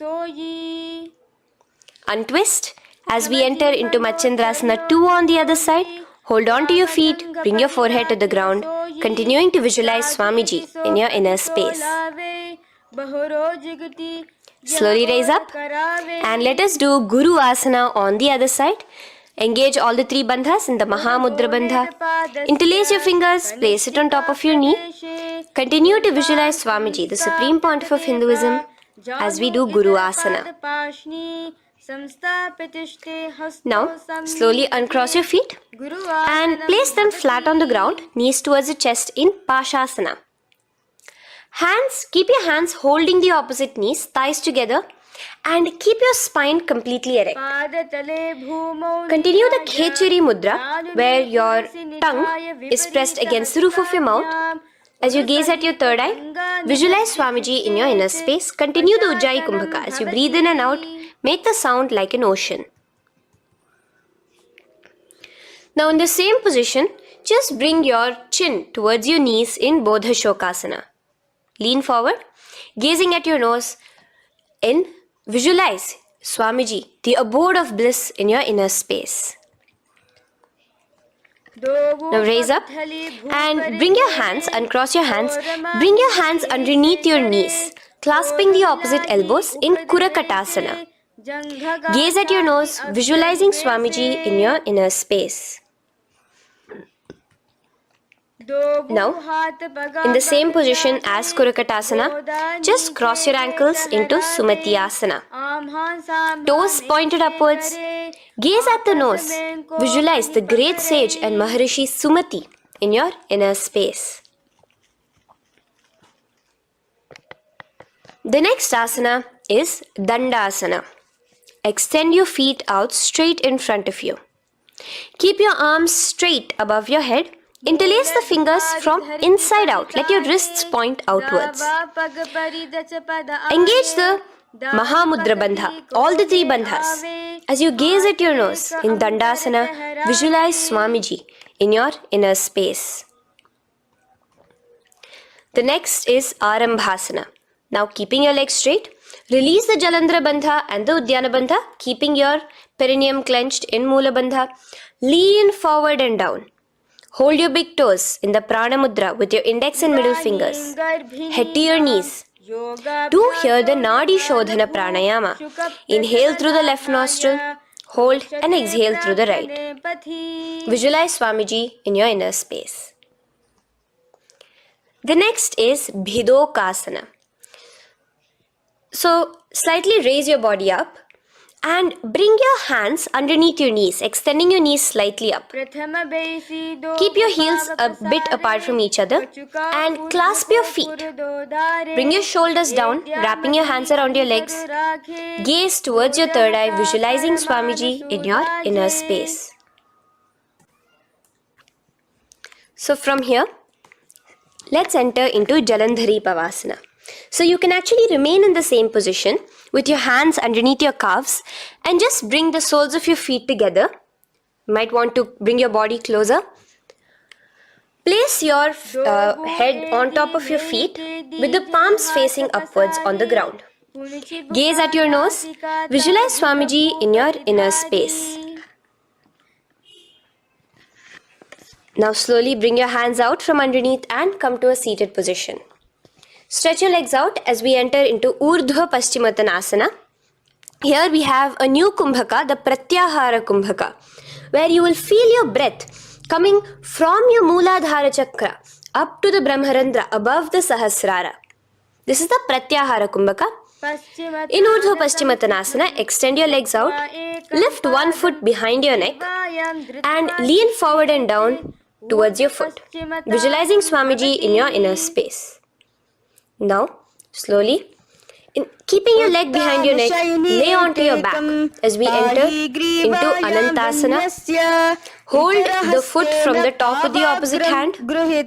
Visualize yourself as infinite, endless, eternal. Gaze at your nose in Anantasana. Just now, in the same position, roll onto your elbow of the hand holding the foot. Gaze at your nose, feeling in complete control like Swamiji in Ankushasana. Slowly remove the leg from behind your neck. Take a moment to stretch, relax. Lay on your back. Bring your knees towards your chest. Bring your hands around, encircling the thighs and the calves with your arms. Roll to the left and right in Drishasana, visualizing Swamiji in your inner space. The next asana is Urdhva Paschimottanasana. On the other side, let us repeat it. Raise up to a sitting position and bring the other foot behind your neck. Lean forward and down, clasping your foot. Repeating Anantasana on the other side. Lay on your back. Bring the opposite hand to the foot. Gaze at your nose. And continuing to gaze at your nose, roll onto the elbow as we repeat Ankushasana on the other side. Now, you can release your foot and try to remain in the same position without removing the leg from behind your neck as you bring the other leg too to cross behind your neck with both your legs behind your head. Laying on your back, bring both your hands to clasp behind your back. Gaze to your nose, visualizing Swamiji in your inner space in Yoga Nidrasana. As we enter into Atma Ramasana, in the same position you can uncross your hands from behind your back. Bring it up, continuing to keep it underneath the legs. Just clasp it behind your neck. So you can bring your legs out from behind your neck. Just let your hands interlace behind your neck, gazing to your nose, visualizing the Atma Rama, Bhagavan Mahavishnu within you as your soul blessing you, as you gaze at your nose in Atma Ramasana. Now, you can release your hands and legs. Continue to lay on your back as we enter into Kochikasana. Bring your knees to your chest with the soles facing upwards. Extend your arms sideways as you gaze towards your third eye, visualizing Swamiji in your inner space. Now, from Kochikasana, keep your arms reached out to the sides at shoulder level. As we enter into Jatara Parivritti 1, keep one knee bent, twist it and bring it to the ground on the opposite side with the other leg extended straight. In Jatara Parivritti 2, keep both the knees bent to one side. And in Jatara Parivritti 3, keep both the legs straight to one side. Throughout this, keep your head looking in the opposite direction. And let us repeat this on the other side. You can bring your knees back to your chest. Let your legs out, go to the other side and do Jatara Parivritti 1, 2 and 3. The next asana is Dvipada Pitham. So now from Jatara Parivritti you can bring your feet down, lay on your back with your knees pointed upwards, feet flat on the ground. Extend your hands holding your ankles. And lift your hips up. Engage the Jalandhara Bandha automatically as you raise your hips up. Gaze at your nose, visualizing yourself as a bridge in Dvipada Pitham.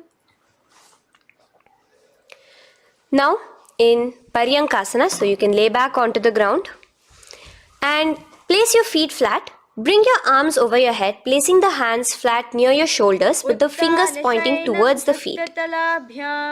Lift your entire body up and off the ground in Paryankasana as you visualize yourself as sturdy as stone furniture. Lay back down slowly as you bring your hands out. Keep your knees to your chest here and your hands on the shoulders as we enter into Svottanasana. Visualize you're laying on your back as a playful dog. Move your hips in the circular motion. Do the Sahaja Kumbhaka. Now let us enter into Viparita Karani. First, bringing your arms out from behind your shoulders. Let your arms be extended by the side of your body.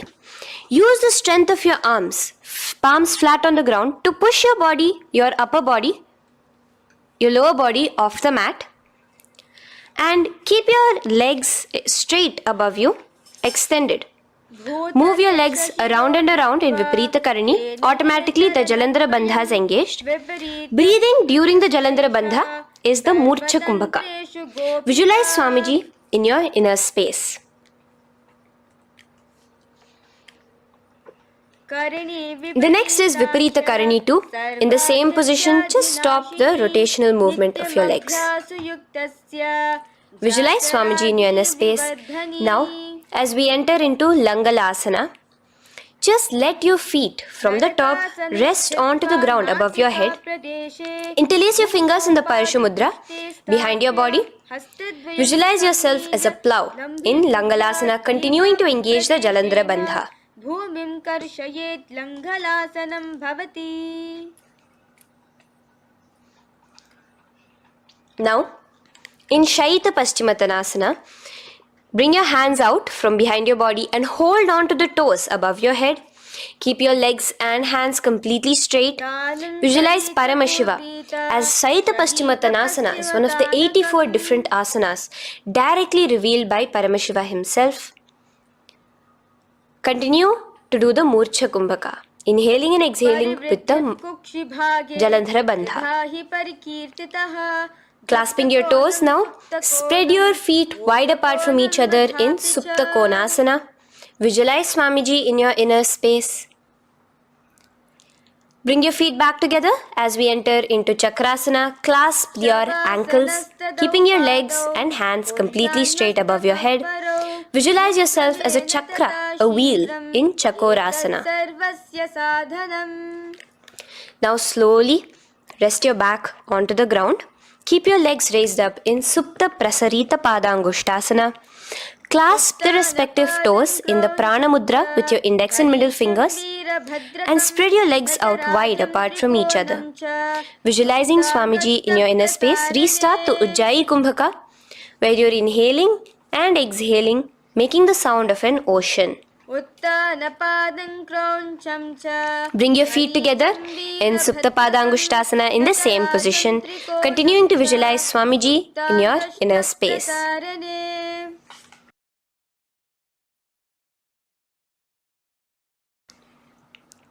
Now, bring your feet, release your feet and bring them into Padmasana. As you lay flat on your back in Matsyasana, hold the opposite elbows over your head, gazing at your nose. Visualize Matsya Avatara, the fish form of Bhagavan Mahavishnu. Now in the same position, put one hand over the other, extended straight above your head. As you visualize Lord Rama in your inner space, continue to gaze at your nose. Now, slowly bring your hands to your hips as we enter into Sarvangasana. Lift your hips and legs up into the sky, crossing your legs in Padmasana. Let your hands support you, your elbows on the floor. Do the Jalandhara Bandha as you gaze at your nose in Sarvangasana. Now, bring your hips back onto the ground in Vrishchikasana. So, in the Padmasana, just remove one foot alone. Keep one foot on the opposite knee as you pull the knee towards your face.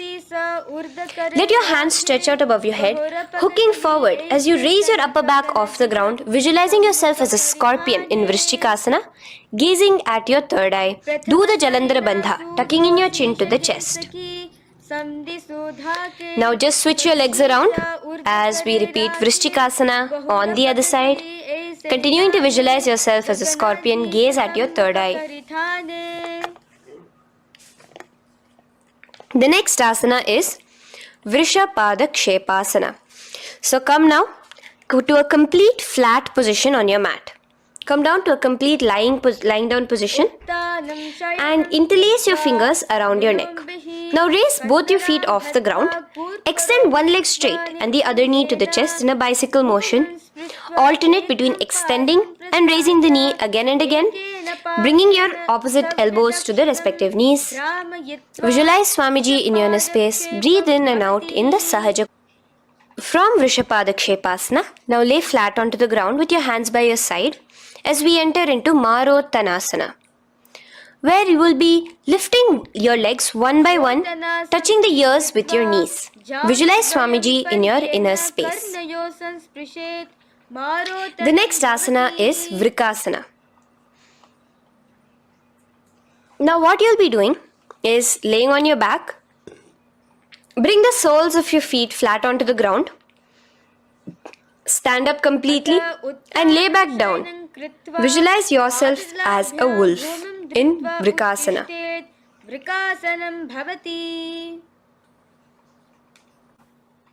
Now come back to a seated position as we enter into Luthasana, where you are going to be quickly throwing your legs above your head as you roll over completely, finishing in a prone position. Do this a couple of times. Come forward, roll over.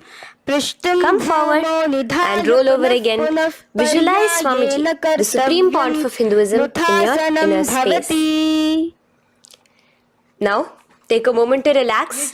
Lay on your belly with your toes extended in Sarathasana. Keep your hands onto the ground by your shoulders. Now here, contract your lips and make a sound like a flute, whistling while inhaling. Visualize yourself as a ratha, as a chariot carrying warriors into battle for dharma on your back. Now from Sarathasana, let us enter into Dehalyullanghanasana. So place your palms on the ground and bring yourself to a plank position. Jump your leg forward and back between your arms, visualizing Swamiji in your inner space. Jump forward now. When your legs are between your hands, stand tall. Holding your toes with your hands, walk back and forth. Visualize yourself as a wise 60-year-old elephant in Jatyasana. Now come to a standing position. The next is a beautiful karana, the Lolitika karana. So keep your knees bent, feet pointing outwards again in the Aramandi position. Bend your elbows, keeping your hands at the chest level. Now swiftly move your arms across the body, bringing it back to the center and tilt your head back. Opening your chest up towards the sky, move your head in all the directions. Now stand back straight as we enter into Sarpasana. So stand erect like a rod with your arms by your side, hands touching the thighs. Visualize Devi, Kundalini, raising up and curling upwards around your body in Sarpasana. The next asana is Ushtrasadanasana. Lean forward and down, standing on top of your palms. Begin to move and walk like a camel, visualizing yourself as a camel.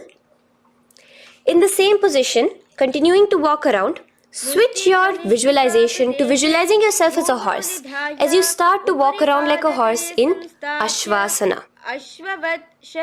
Now raise up tall as we enter into Kapota Nitakasana. Interlace your fingers behind the back, pulling them down towards your calves. Open up your chest.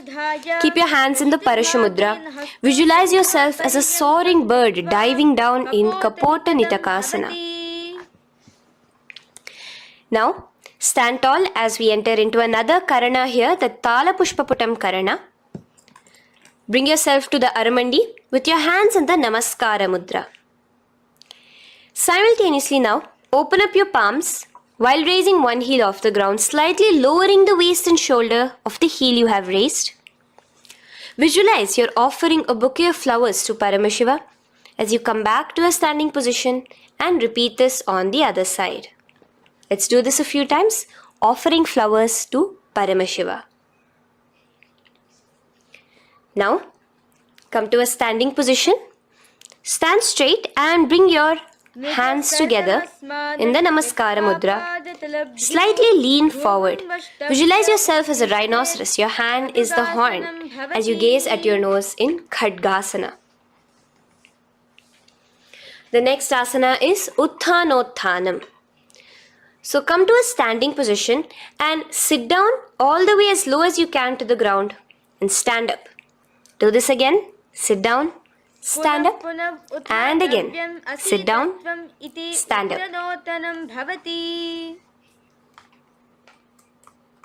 As you gaze at your nose throughout this. The next asana is Musalasana. Now come back to a standing position. Raise your hands above your head, tall as you jump up and down repeatedly. Visualize yourself as a mace. Jump here in Musalasana. The next asana is Uchirshaka. So come back to a standing position.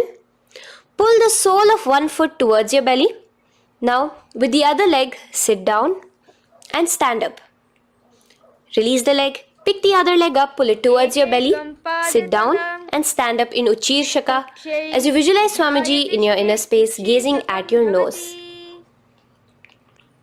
The next is a Karana, which we will be entering into the Parshvajanu Karana. So again, bringing yourself to the Aramandi position. Bend and lift one knee towards your chest, pointing the toes downwards. Keep your arm around the knee, holding it with the hand in a fist. Let the other hand hang down on the thigh, wrist twisted, fingers pointing inwards. This is the Parshvajanu Karana. Now slowly release as we enter into Tandavasana. Stretch one leg out straight in front of you as you alternate between sitting and standing. Visualize yourself fiercely dancing as Paramashiva. Raise the foot to the inner thigh of the opposite side. As we enter into Brahmanasana, let your hand be resting by the sides. Keep your standing leg erect like a rod. Visualize yourself being blessed by Lord Brahma. Now, you can bring the left foot around the right knee and rotate it, tucking the left toes on the other side of the right calf. Simultaneously cross your left arm below the right, bring your palms together in the Namaskara Mudra. Visualize yourself as Lord Garuda in Garudasana 3. Now slowly uncross your legs and hands as we enter into Ekapadasana, coming to a standing position. On the right leg, bring your left foot to the opposite thigh with your hands relaxed by the knees. Now take a hold of the raised foot with your hand in the Prana Mudra. Stretch your leg out wide, out to the side, and rotate your body quickly on the standing leg. Visualize yourself as the North Pole star in Dhruvasana. From here now, in the foot which is in your hand, just slowly, once you finish the rotating movement, in Trivikramasana, bring it up towards the back of your neck. Stand as tall as you can and alternate between sitting and standing. Visualize Bhagavan Mahavishnu in your inner space. Now you can take the leg out from behind your neck and stand straight. As we repeat the Parshvajanu Karana on the other side, bring your knee up to your chest, clasp your knee in a fist while the other hand comes to the opposite thigh. Hold there for a second and stretch your leg out. In Tandavasana, sit and stand. Visualize yourself fiercely dancing as Paramashiva. Bring the foot to the inner thigh, standing straight like a rod. Get your hands by your sides. Visualize yourself being blessed by Lord Brahma. In Brahmanasana on the other side. Move into Garudasana 3 on the other side as you rotate your leg over, your hand under. Visualize yourself as Lord Garuda. And uncross yourself as we move into Ekapadasana on the other side. Bring your foot to the inner thigh, to the root of the thigh, and stand straight. Clasp your toes, stretch it out as we go into Dhruvasana on the other side. Visualize yourself as a pole star rotating quickly. Come back to a standing position and bring your foot behind your neck. In Trivikramasana, sit and stand. Visualize Vishnu, Bhagavan Mahavishnu in your inner space. Now, stand tall as we do the Samanaka Karana. Stand with your feet close together, toes slightly pointed outwards. Keep both the hands to the side of the body. Take a moment to breathe in and breathe out and relax. Now, slowly relax, and from the standing position, slowly bend forward, bringing both your hands underneath your knees. Now, once you have squatted down fully, interlace the fingers together in the Parashamudra. Bring that interlaced fingers in front of your navel. In Ghorakanjali Asana, visualize the great sage Goraknatha, the founder of the Natha Yoga Hindu Sampradaya. As you do the Jiva Chala Kumbhaka, engage the Moola Bandha. The next asana is Kanchyasana.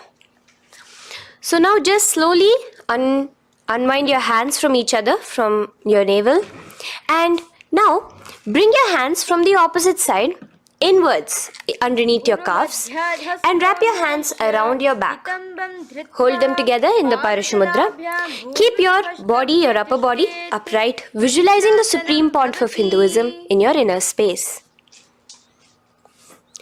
The next is Bhairu Asana. So slowly unclench your hands and bring them out from underneath your legs.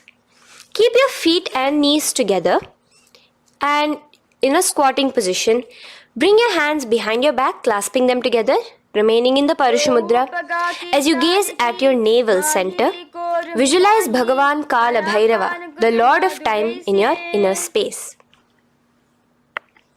The next asana is Varahasana. Now, to gain your balance, you can lightly spread your legs apart and bring your hands to the back of behind you in the Anjali Mudra, palms together. Visualize a boar, one of the 10 incarnations, the Varaha Avatara of Mahavishnu, gazing at your nose. Now, slowly relax. Bring your hands out from behind you as we move into Pripithasana. With your hands in the Prana Mudra, with your index and middle fingers, clasp the respective big toes and come to a half squatting position where your hips are at your knee level. Visualize Swamiji in your inner space as you do this asana, Pripithasana. Slowly let go of your feet and place your palms flat on the ground in front of you with the fingers wide for balance. We're going to be balancing here in Bakasana. Place your knees on the back of your arms. Focus your eyes on one spot as you raise your feet off the ground, balancing here. Visualize yourself as a crow. The next asana is Shushtanga Kapali Asana. So now come to a kneeling position. So from there itself, you can directly put your head onto the ground, or else come to a kneeling position and place your head onto the ground. Palms spread for support. Raise your body onto your head, bringing your legs into the Padmasana. Gaze at your nose. Visualize Swamiji himself in your inner space. Come down now, uncrossing your legs as you come down. Sit onto your knees, keeping the toes flat. Now, let your heels come outside of the hips. Keep your hands on your knees in Guptasana, sit straight. Keep your gaze on your nose. Visualize you're sitting in the sacred secret seat with Paramashiva and your Guru, Swamiji himself. Now we are going to be kicking up into a handstand. So get ready, place your palms on the ground, fingers wide for support. Do take support of a wall if you need it, and lift your body up straight above your hands. Visualize you are a tree in Vrikshasana 2 with deep roots into the ground. Breathe in and breathe out slowly. In the same position, as we move into Shibhu Asana, switch your gaze to the third eye. Hold it there for a few seconds and relax. Bring your feet back to the ground. Now lay flat onto the ground in a plank position and slowly lower your body towards the ground and push yourself up again. In Matsyasana 2, go down and come up, visualizing yourself as a fish. The next asana is Sarpasana 2. So here you're going to lay prone, completely flat now. You can lower yourself to the ground. Bring your hands to the hips. Extend your legs together and point your toes backwards.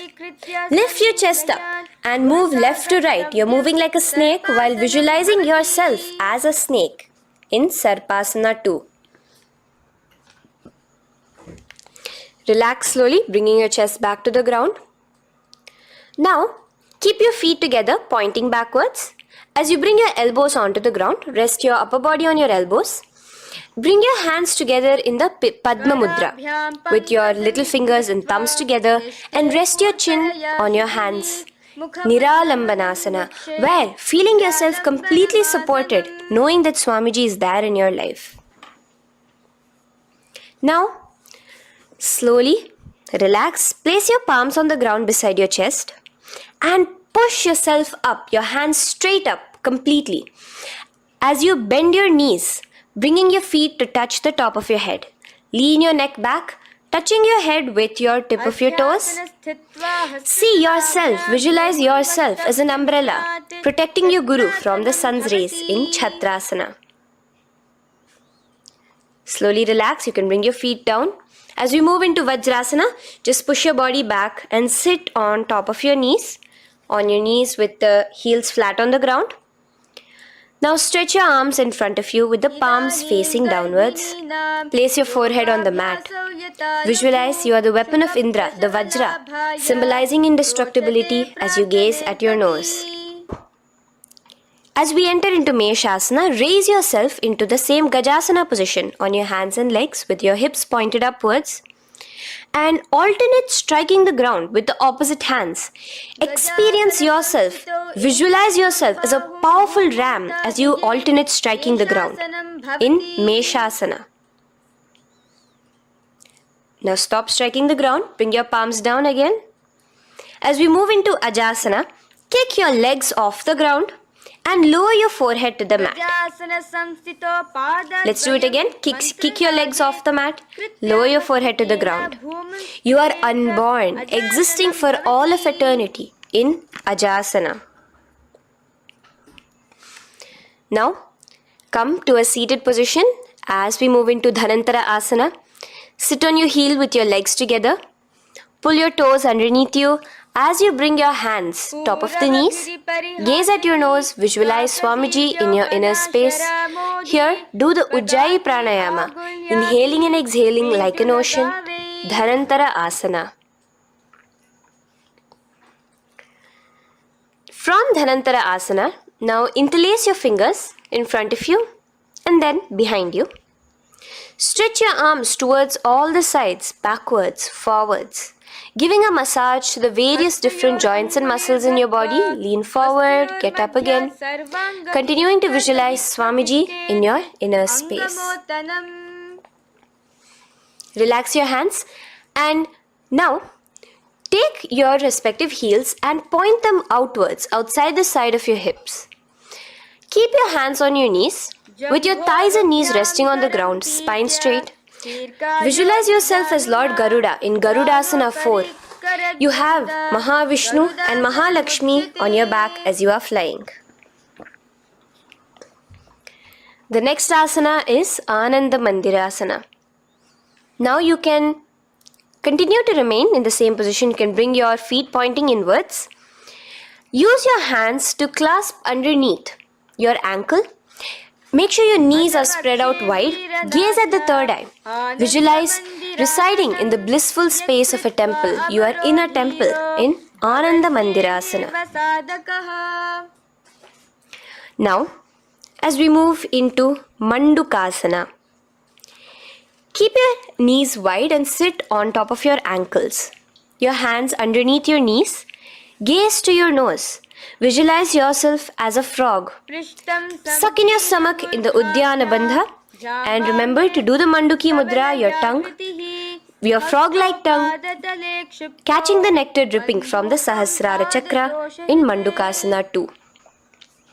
Now, as we move into Narasimhasana, tuck your toes in and sit on top of the heels. Place your palms on the ground, spread your fingers wide and spread your knees apart onto the ground too. Gaze towards your nose Stick out your tongue and exhale forcefully, visualizing the Narasimha Avatara, the form of Mahavishnu as a half lion and half man. Now just raise up, bring your hands off the ground. Here we'll be doing a new pranayama, which is the Bhishraka pranayama, as we enter into Bhishrakasana. So continue to keep your knees and feet on the floor. As you bring your hand up to your face, make a hollow of your palms and place it over the mouth. Keep your thumbs under your teeth and close your lips. Gaze to your nose. Inhale through your left nostril, exhaling through the mouth. Gaze at your nose again. Visualize yourself as Devi, presiding over any and all minuscule fears you may have within you. Now moving back into the Ujjayi Pranayama, let us do Makadasana. So you can take your hands off your face and slowly remaining in the same position, bring it to your armpits. Bring your fingers to your armpits. Imitate as if a monkey is scratching. As you gaze to your third eye, visualize yourself as a playful monkey in Makadasana. From Makadasana, let's move into Vajra Sangharasana. So you can slowly lift your knees off the ground, just balancing on your toes, sitting on the heels. Bring your hands behind your back and clasp the opposite elbows. Gaze to your nose, embody a diamond. Visualize yourself as a diamond-like strength for yourself and your Sangha. The next asana is Khanjanasana. So now you can uncross your hands. Rest on top of the heels with your knees on the ground. Keep the toes down, ankles crossed behind. Place your palms on the mat to your side. Suck your stomach in the Uddiyana Bandha as you gaze at your nose in Khanjanasana. Now, you can uncross your ankles and just sit with your toes flat. Keep your knees wide on the floor. Rest your hands on the knees. Just relax the Uddiyana Bandha, just sucking in your perineum in the Mula Bandha. Gaze at your nose, visualize yourself as a turtle with a stable body and mind to live for hundreds of years. And without changing anything in your physical posture, just visualize yourself uniting with Swamiji himself in Yogasana. Now, raise up onto your knees, cross your ankles behind your back until the feet are coming towards the opposite knees. Now, bring your hands behind you and hold on to the calves with the fingers inside, the thumbs outside.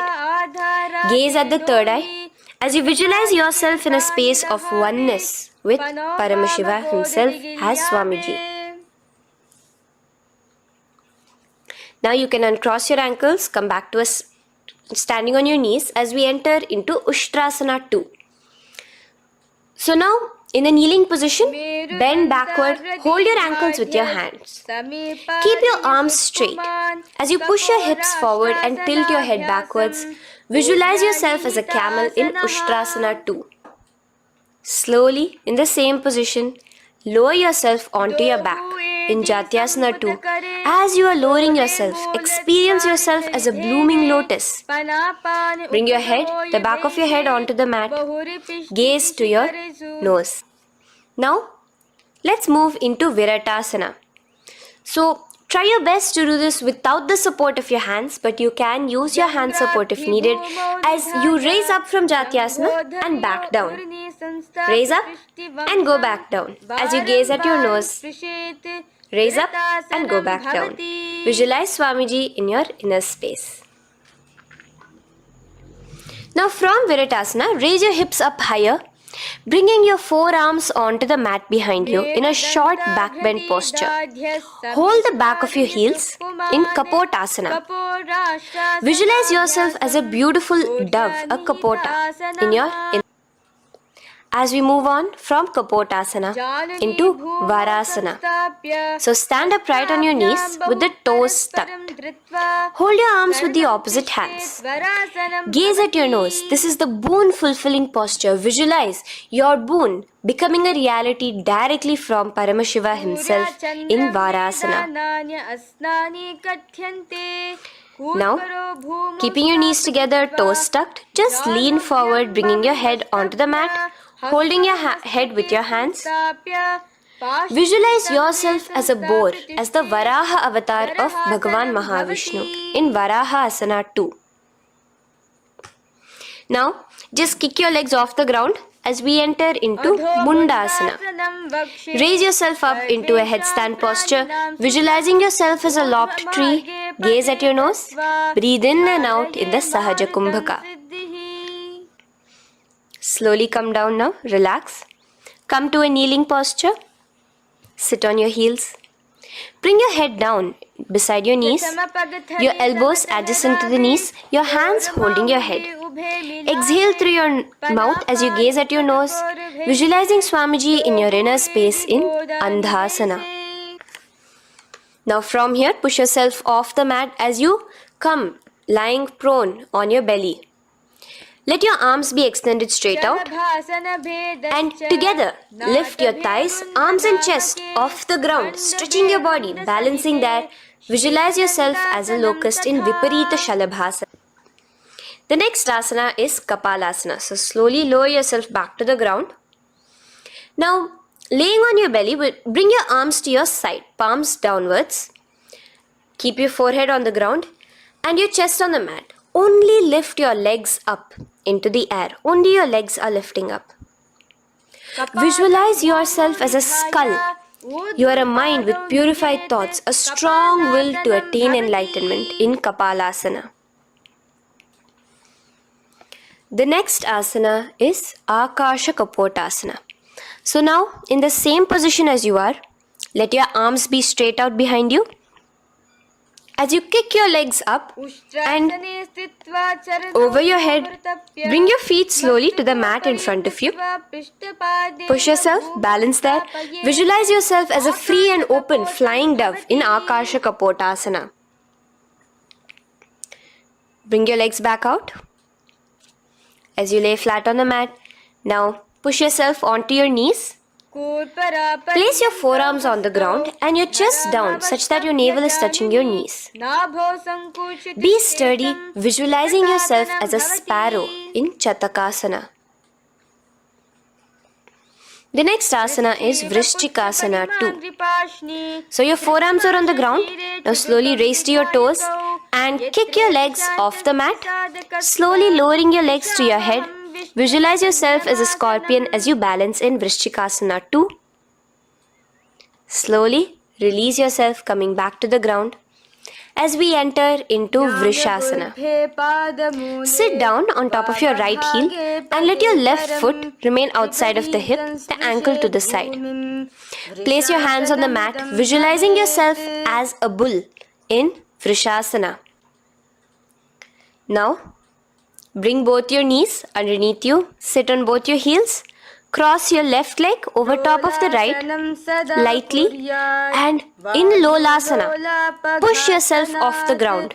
Your knees are off the ground, you're just balancing on your hand above the mat. Visualize Swamiji in your inner space. Lower down now. Bring the left foot now outside. Bring the right foot out and sit on your left heel now as we do Vrishasana on the other side. Visualize yourself as a bull. From here, let us get into a very powerful asana, Balagunasana. So, place your left toes on the ground, sit on the heel of your left foot. Place the right foot flat with the knees raised towards your chest. Maintain your palms on the respective knees. Be upright. Visualize Balagunahai, one of the 84 siddhas in your inner space in Balagunasana. Now come to a squatting position. Let your feet be flat as you bring your elbows under your thighs and calves, wrapping it around your shins. Hold on to your ankles from the outside in Grahasana, visualizing yourself as an entire planet. Now, you can unwrap yourself as you sit on top of the opposite heel in Balagunasana on the other side. Maintain your palms on the respective knees. Visualize Balaguna hai, one of the 84 siddhas in your inner space. Now, sit upon both the toes with the heels up and knees off the mat, knees pointing forward. Now, keep your hands downwards on the respective knees. Keep your spine upright as you visualize Swamiji in your inner space in Utkatasana. The next asana is Vajra Sangharasana. Just spread your knees out wide in Utkatasana. Spread your knees out wide. Clasp the elbows behind your back. Visualize Swamiji in your inner space in Vajra Sangharasana 2. The next asana is Anilasana. Now, sit with your feet hip width apart. Bring your hands under the soles of your feet from inside. Your palms facing downwards. Step onto your hands. Keep your arms straight, elbows together at the navel. Gaze to your nose. Visualize yourself able to consume and live off of air alone in Anilasana. The next is Padukasana. So from Anilasana, you can release your hands. Place the back of your hands on the mat with your fingers facing upwards. With your fingers facing towards your body, palms upwards. Step your feet on top of your hands and wrap your hands around your feet like a shoe. Walk around. Visualize you're wearing padukas, walking across the length and breadth of the world in Padukasana. Now bring your palms onto the ground. Stop moving around as we move into Kukutodana. Kick your feet up into the air and let them fall back down. Let's go up again and come down. Kick up and go down. Visualize yourself as a rooster in Kukutodana. The next is Viparita Nrityasana. So as you're kicking yourself up, you can go up into a complete handstand posture, which is Viparita Nrityasana. Do take support if needed. And move around on your two hands as if you are dancing in Viparita Nrityasana.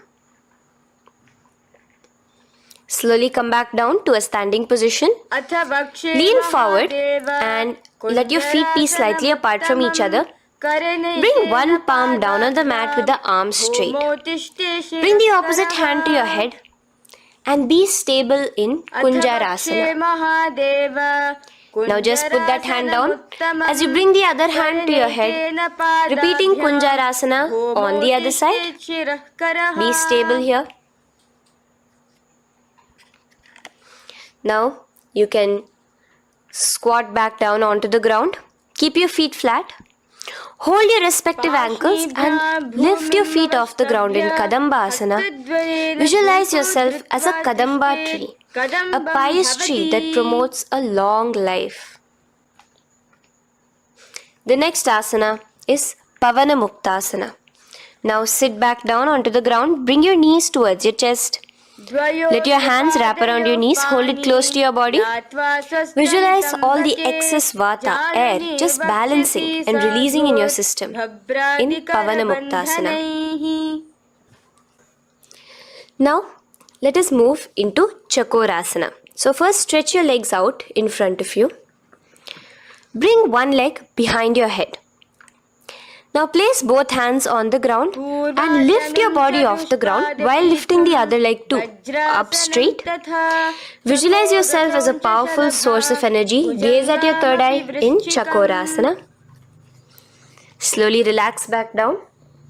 Now hold your left toes with the left hand, index and middle fingers. Pull the foot to the left ear. We are entering into Dhanurasana 2. Extend your right leg out, keeping straight. Hold the big toe with your right hand. Visualize yourself as a bow in Dhanurasana 2. The next is Ashtavakrasana. So lift your left leg over top of the left shoulder. After releasing your hands, bring the right foot across and hook it on top of the left foot. Lean forward and down. Keep your palms onto the ground. Extend your legs out to the left. Lift your head up and chest. You're completely balancing only on your hands as you visualize yourself as a flying crane in Ashtavakrasana. Now slowly relax down. From here, bring your right foot to the left thigh and your left foot flat onto the ground. Knees raised up. Have your left shoulder underneath the respective leg and place your hands flat on the ground. Gaze towards your third eye. Visualize you are immortal, able to exist solely from prana alone in pranasana. From here, moving into Parshva Matsyendrasana. Place your right foot at the root of the left thigh. Then the left leg by the side of the right knee. Hold the left leg by the right hand. Twist your body out. Remain steady here, gazing at the third eye. Visualize Matsyendranatha, the great Rishi, Yogi, master of Hatha Yoga, in your inner space. Now slowly unwind yourself. As we repeat Chakorasana on the other side, lift the other leg behind your head. Place both your hands on the ground and keep your entire body off the ground straight up. Gaze at your third eye, visualizing yourself as a powerful source of energy. Now relax back onto the ground. Let's repeat Dhanurasana 2 on the other side. Clasp your respective hands with the feet. Pull one foot back, the other foot extended forward, visualizing yourself as a bow. Release your feet as you cross them over each other, over top the shoulder in Ashtavakrasana on the other side. Raise off the ground. Visualize yourself as a flying crane. The next asana, we'll be repeating Pranasana on the other side. Bring the right foot to the left thigh. Bring your hands onto the ground with the knee raised. Gaze at your third eye, visualizing yourself able to live off just prana, just air alone. And relax as we do Parshva Matsyendrasana on the other side. Twist yourself, visualizing Matsyendranatha, gaze towards your third eye. And from there, let us enter into Ardha Paschimottanasana. Keep one leg straight and press your perineum with the other heel. Bring your chest forward and down. Hold your toes and feet and bring your head towards your knees. Here in Ardha Paschimottanasana, visualize Swamiji in your inner space. Now raise up, and the foot which was at the inner thigh, now rotate it outside of the hip. Now hold the sole of your other foot and lift your leg up towards your forehead. Try to bring your knee to your forehead as you keep your knee straight. Gaze to the nose in Kraunchasana. Visualize yourself as a crane. Now slowly relax down your leg. Now the leg which is now straight, you can bring it to the inner thigh as you straighten out the other leg. As we repeat, Ardha Paschimottanasana on the other side. Lean forward and down, clasping your foot. Bring your forehead to your knee. Visualize Swamiji in your inner space. Slowly raise up. Place your right ankle outside of the hip now. Hold the sole of the left foot, lifting the leg up towards your forehead. Stretch yourself there. Gaze at the tip of your nose. Visualize yourself as a crane in Kraunchasana on the other side.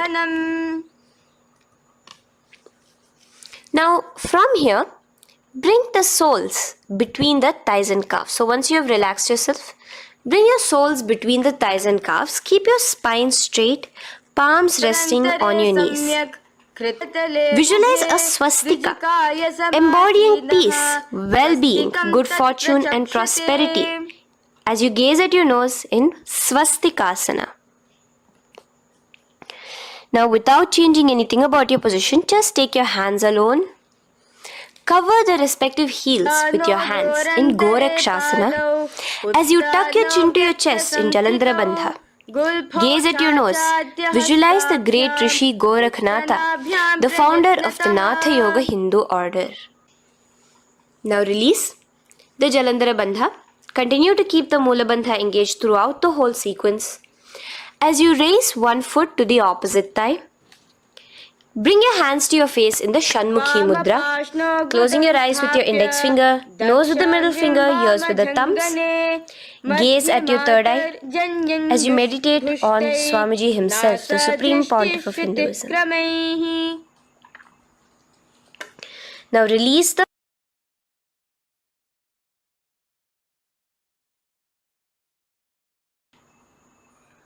Shanmukhi Mudra. And in Yogasana 2, bring your legs into the Padmasana position over the opposite thighs. Keep your hands flat onto the ground beside your knees with the palms facing upwards. Sit straight, gaze at your nose.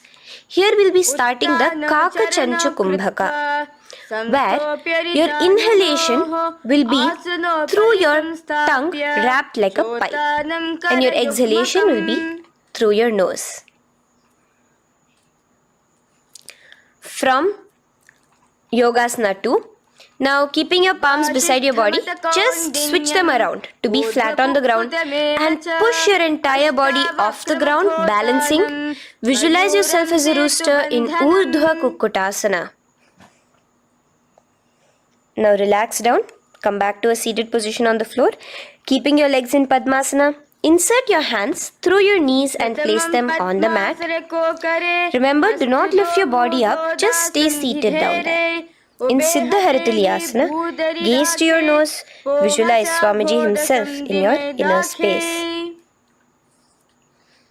From there, let's enter into Hamsasana, where you will actually be pushing yourself off the ground.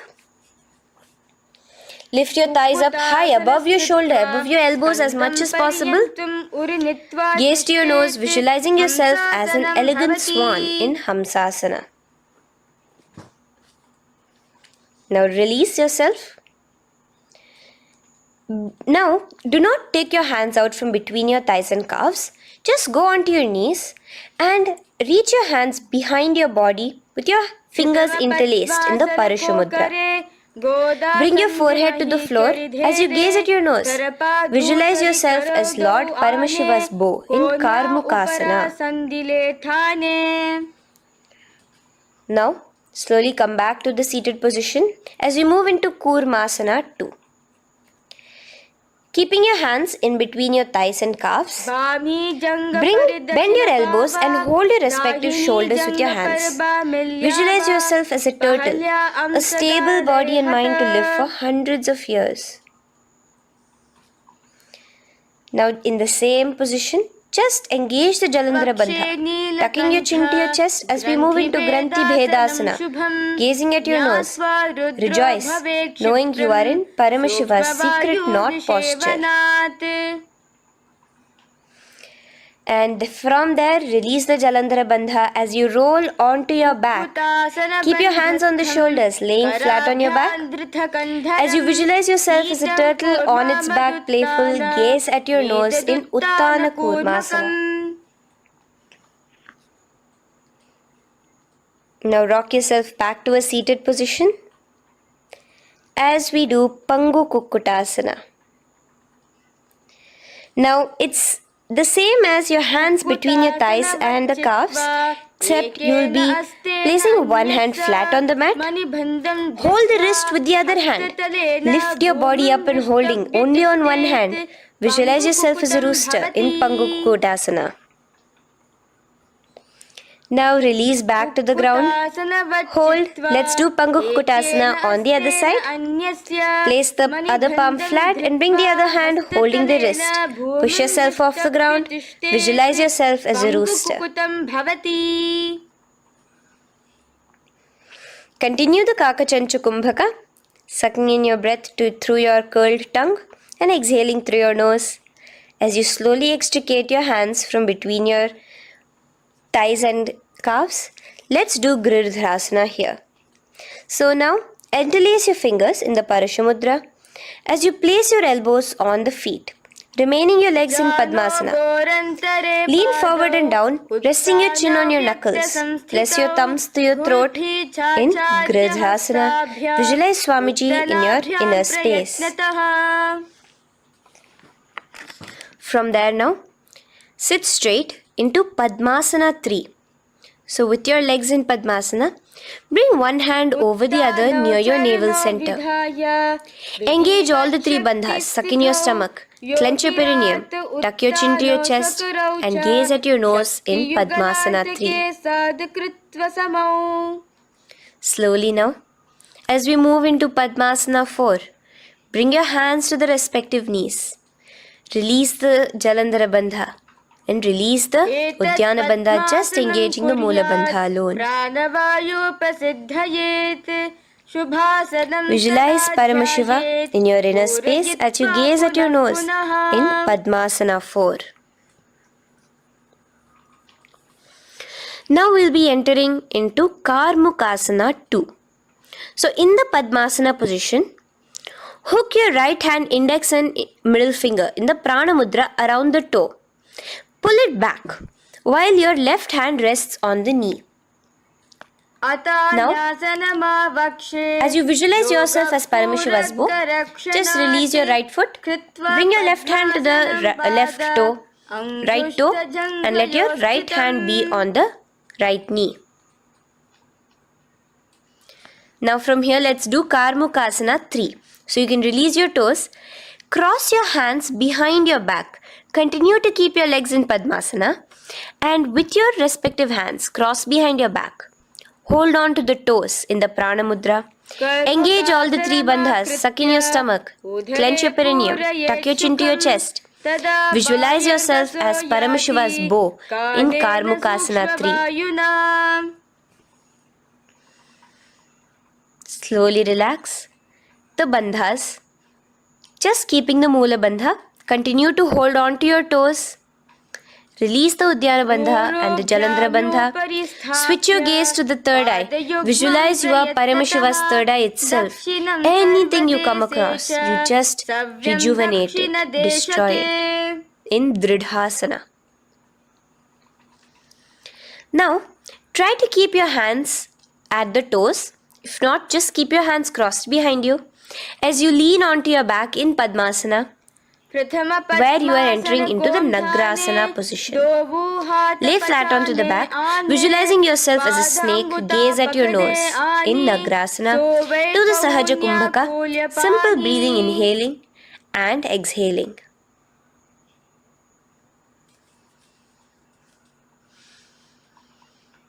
Now bring your knees to your chest. Let your hands wrap around your knees. Slowly uncross your Padmasana and bring your knees to your chest. Bring your hands to the Parashamudra, the fingers interlocked on top of your knees. As you pull your chin up to your knees, visualize yourself as a ball in Kandukasana. Now relax. Bring your feet onto the ground, the knees pointed upwards in Urdhva Pavanasana. As you interlace your fingers, bring the interlaced fingers behind your head. Laying down, gaze at your nose in Urdhva Pavanasana. The next asana is Marakata Pithasana. Now, from behind your head, take your hands out and clasp onto your feet. Just step lightly onto your palms. As you push your hips up into the sky, automatically engaging the Jalandhara Bandha. Visualize yourself as a powerful alpha ape in Marakata Pithasana. In the same position now, bring your hands to your hips as we enter into Uttanashiki Pitakasana. Let your weight rest on your elbows as you stretch your legs out straight. Gaze at the nose. Visualize Swamiji in your inner space. From there, continuing to rest on your elbows, kick your feet up high into the sky in Narakasana. Stretch your palms out behind you, flat on the ground. Balance there. Visualize yourself blissfully traveling through hell unscathed in Narakasana. Bring your hands to your hips now as we move into Tiryanaukasana. Angling your legs down at an angle, visualize yourself as a boat crossing the ocean of samsara in Tiryanavkasana. Now from there, come back straight as we enter into Dhwajasana. Keep your legs up high above your body, your hands stretched out down behind you. As you push yourself up, visualize where Kailasa's flag respected across all nations in Dhwajasana. Hold there for a few seconds and relax now. Flat onto the ground, palms slightly away from your body. Do not move at all in Mritasana. Your body is dead. Visualize that. Visualize the Supreme Pontiff of Hinduism liberating you. Let your awareness travel to all the parts of your body in the Shakti Chalan Mudra as we do Mritasana.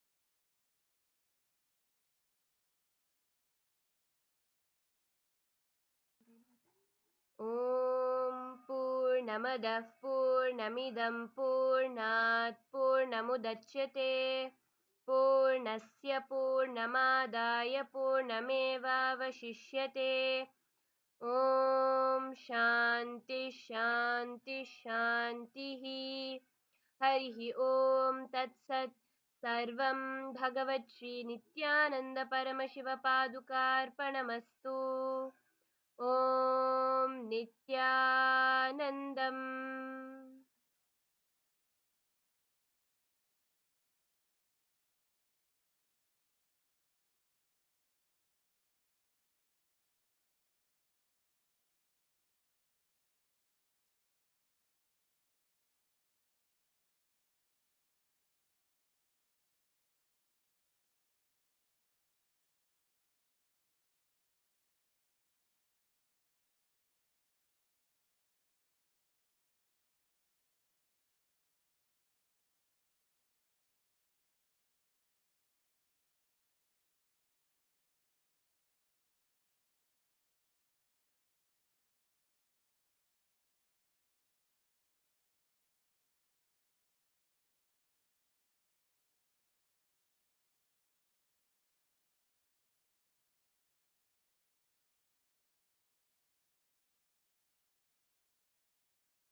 ॐ नित्यानन्द परमशिवोऽहम्।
மண்ணே மாமலையே மணியே மாணிக்கமே மரகதமே வைரமே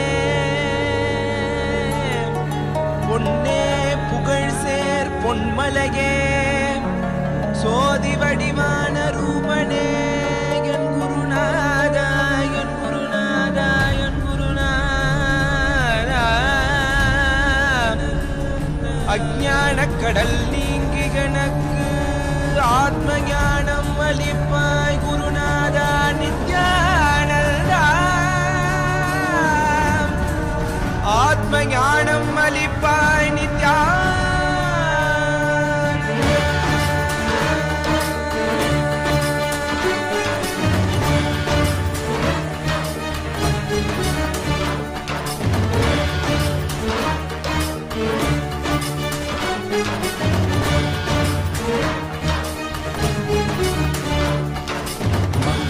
கொண்டு கங்கை முடிக்கொண்டு நர்த்தனம் புரியும் ஈசனே சுடலை புடி பூசி புடுக்கை தனை ஏந்தும் காலனே புடித்தோலனே நீரில் விழியால் உள்ள முறைகின்ற மதுரை மாநகரின் ராசனே இன்னல்களை கலைந்து இன்பங்களை அளிக்கும் சுந்தர வடமணி நேசனே ஞாயிறு திங்கள் நித்த முறைகின்ற செவ்விழி கொண்ட செல்வனே சொக்கனே எந்த சோமனே ஐயா சோதி வடிவான ரூபனே அடிமொழி காணா மலையே அகிலமும் போற்றிடும் ஐயனே நாதாவரணனே நால்வர் போற்றிட நயமுடனாடிடும் நாதனே ஆழகாலம் உண்டு ஆழம் காடுதனில் ஆனந்த நடமிடும் ஆதி செய்வனே மங்கையிடம் கொண்டு கங்கை முடி கொண்டு நர்த்தனம் புரியும் ஈசனே சுடலை முடி பூசி முடுகை தனையேந்தும் காலனே புலிதோலனே மீனின் விழிகால் உள்ள முறைகின்ற மதுரை மாநகரின் ராசனே இன்னல்களை கலைந்து இன்பங்களை அளிக்கும் சுந்தர வடமணி நேசனே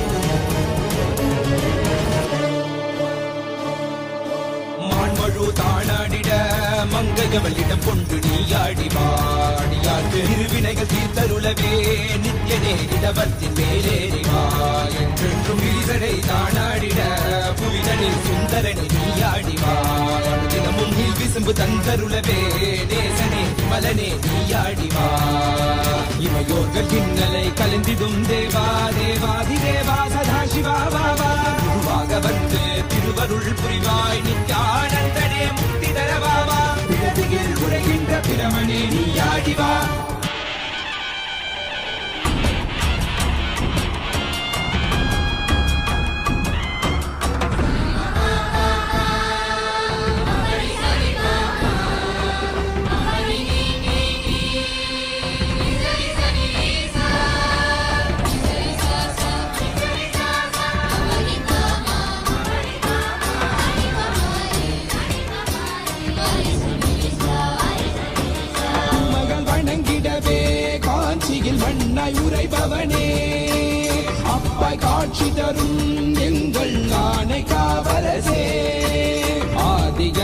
ஒப்புமிலாத ஜோதியாய் அருணகிரி உரைநாதனே உலகை இயக்கிடும் வாயு வடிவே காலகத்தி ஈசனே சொல்லுதிடத்தில்லை நகர்தனி வானில் ஆடும் கூத்தனே பஞ்சபூதமும் நித்தம் பணியும் பரமனே பரமேசனே நித்ய ரசித நித்ய வைபவ குப்த கைலை வாசனே ஈசனே சர்வேசனே பரமேசனே ஜெகதீசனே நித்யனே ஆனந்தனே என் ஜீவனே குரு தேவனே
Paramashiva to manifest.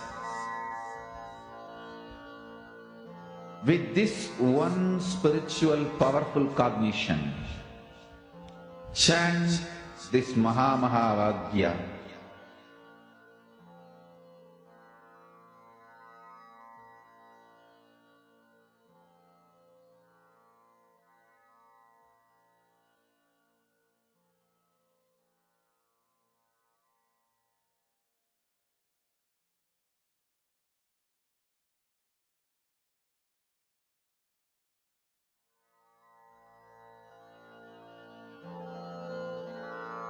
Mahamahavagyā, spiritual lullaby for Samadhi, and Suprabhatam, wake up call, wake up song for Paramashiva.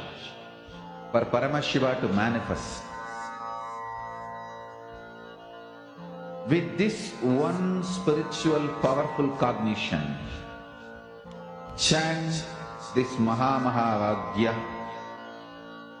Om Nityananda Paramashivoham. Om Nityananda Paramashivoham. Om Nityananda Paramashivoham. Om Nityananda Paramashivoham. Om Nityananda Paramashivoham.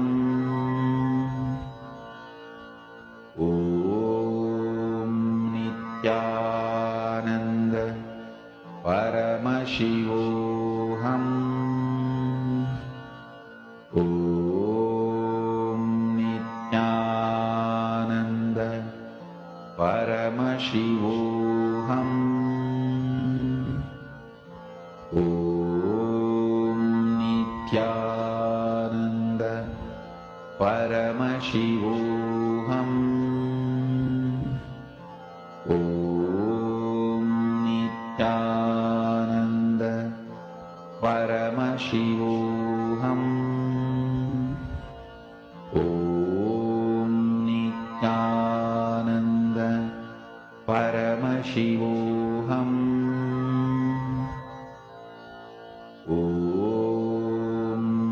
Nityananda Paramashivoham Om Nityananda Paramashivoham Om Nityananda Paramashivoham Om Nityananda Paramashivoham Om Nityananda Paramashivoham Om Nityananda Paramashivoham Om Nityananda Paramashivoham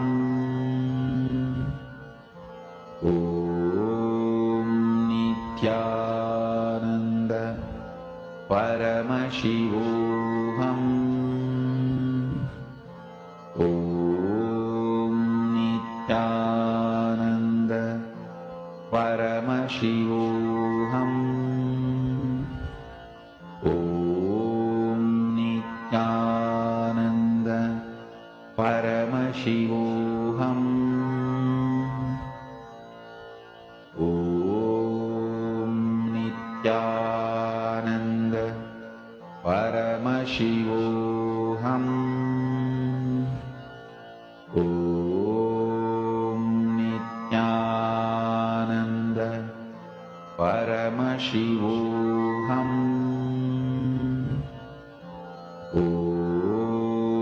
Nityananda Paramashivoham Om Nityananda Paramashivoham Om Nityananda Paramashivoham Om Nityananda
That's right, Paramahamsa Nityananda.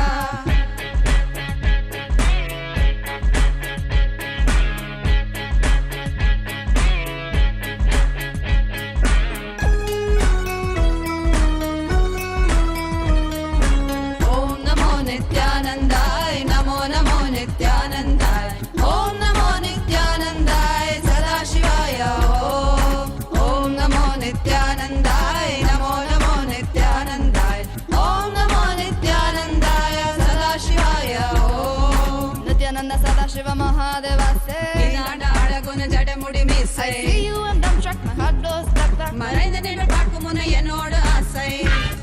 Let's sing it once more. Nityananda Shiva Mahadevase. Inada Adaguna Jadamudi Miss. I see you and dump truck, my heart goes duck duck. Marain the Nida Pakumuna Yenoda Asai. He's a Shiva Mahadeva. He's an avatar, drop everything at his feet. So feel free, just let it be. Watch him come while you listen to me.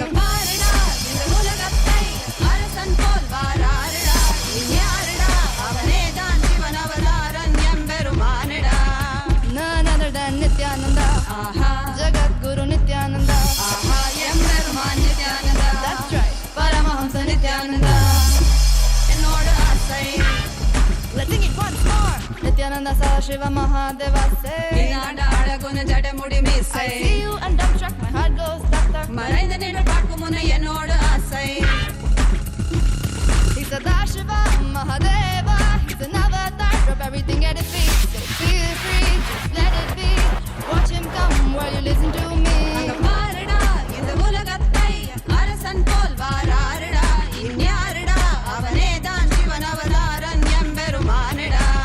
None other than Nityananda, Jagat Guru Nityananda. That's right, Paramahamsa Nityananda.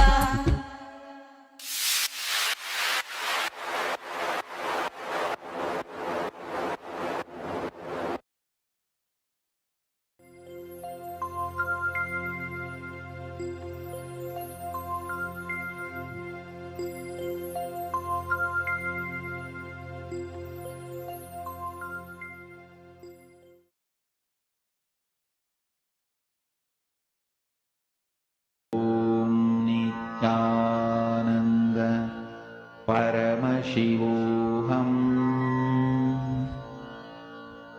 ॐ नित्यानन्द परमशिवोऽहम् ॐ नित्यानन्द परमशिवोऽहम् ॐ नित्यानन्द परमशिवोऽहम् ॐ नित्यानन्द परमशिवोऽहम् ॐ नित्यानन्द परमशिवोऽहम् ॐ नित्यानन्द परमशिवोऽहम् ॐ नित्यानन्द परमशिवोऽहम् ॐ नित्यानन्द परमशिवोऽहम् ॐ नित्यानन्द परमशिवोऽहम् ॐ नित्यानन्द परमशिवोऽहम् ॐ नित्यानन्द परमशिवोऽहम्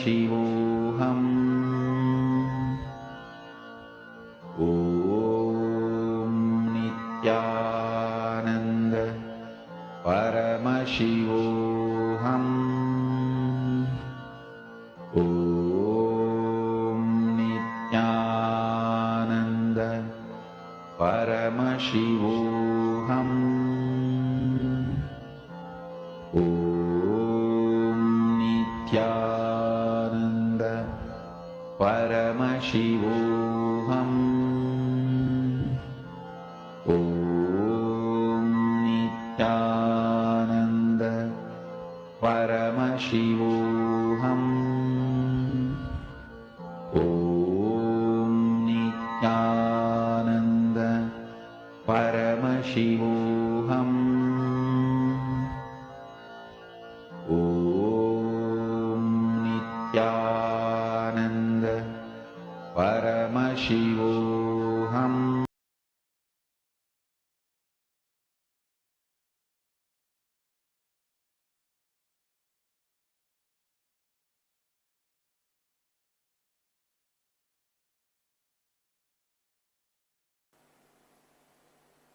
today's subject.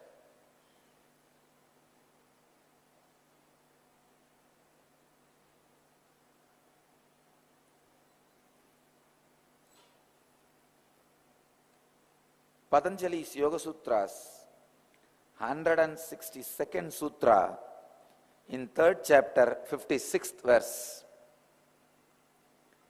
Transition to superconsciousness. Subject is transition to superconsciousness. Let me enter into the sutra. Sattva Purushayo Suddhihi Samye Kaivalyam.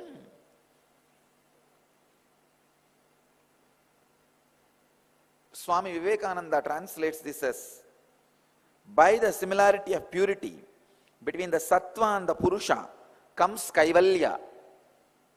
Swami Prabhavananda translates as, perfection is attained when the mind becomes as pure as Atman itself. Swami Sachidananda translates as, when the tranquil mind attains purity equal to that of the self, there is absoluteness. Bhagavan Osho translates as, Sattva Purushayoho Suddhi Samye Kaivalyam. Liberation is obtained when there is equality of purity between the Purusha and Sattva. Let me translate from my experience. Purusha is a pure light. Sattva is the pure reflection where there is no convergence, conflict, dust. Purusha is a pure light, what we call as God, Atman, consciousness, enlightened knowledge, Guru's energy, whatever you name it, it is one. The source. Hiranmayi Garbha, the source from which everything originates, the source from which everything expresses itself, the source on which everything stays. I'll give you the example. The light in front of me can be considered as the Purusha, source. And this mirror can be considered as the body. The exact reflection of that light, where it falls. You can see now, the reflection falls and the reflection reflects on the wall. The reflection area exactly where you see the reflection of the pure light, that is called Sattva, innermost intelligence.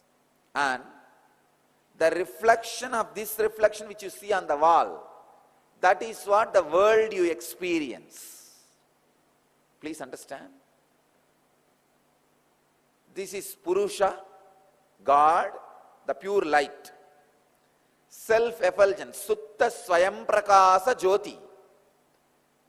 A great saint of the 19th century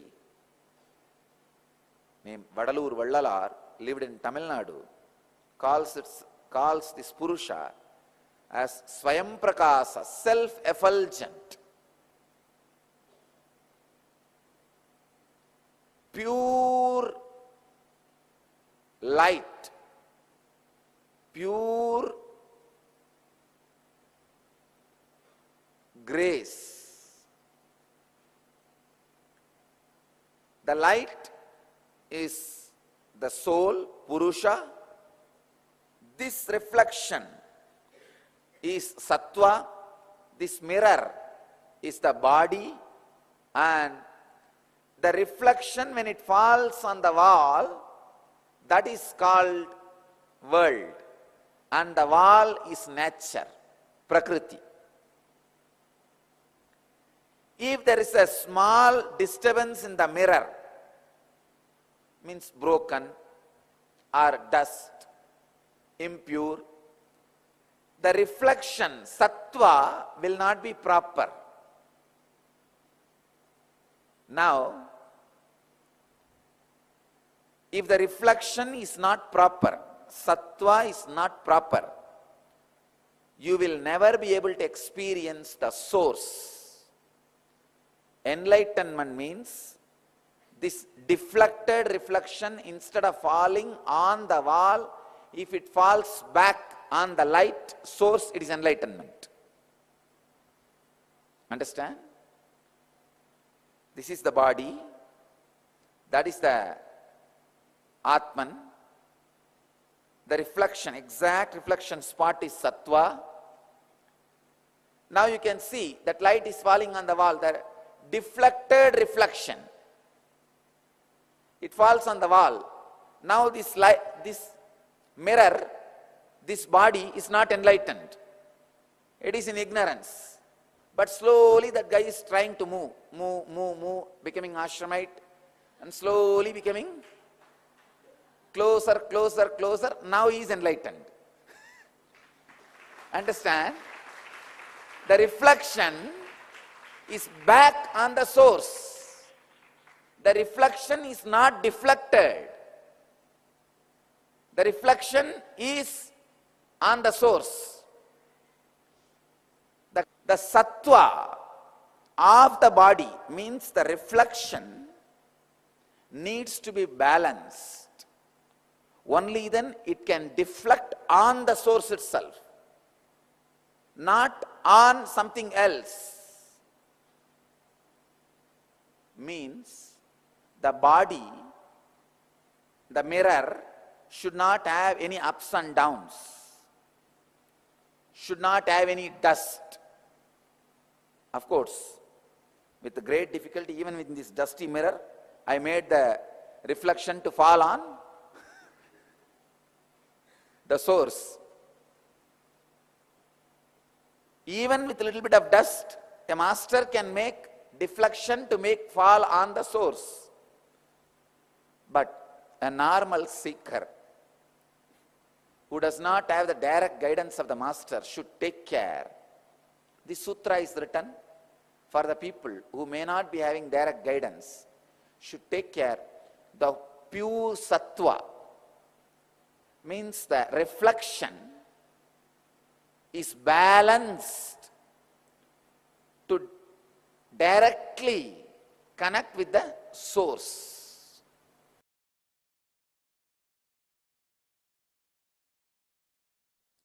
The first sacred secret you need to know from Paramashiva: anti-aging is possible.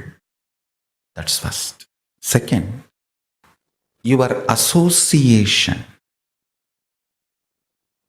of Chit Jata means the body and consciousness. If consciousness overlaps the body, body gets the qualities of the consciousness. If body overlaps the consciousness, your consciousness gets the qualities of the body, like a feeling bound, suffocated, heavy, depressed. Listen. Listen carefully.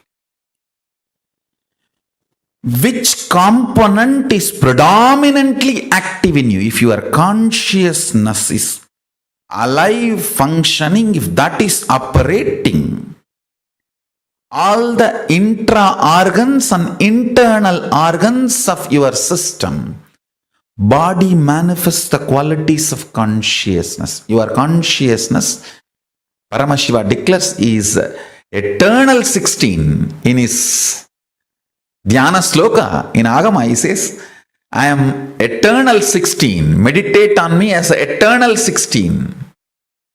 Listen carefully. Whether your body takes over your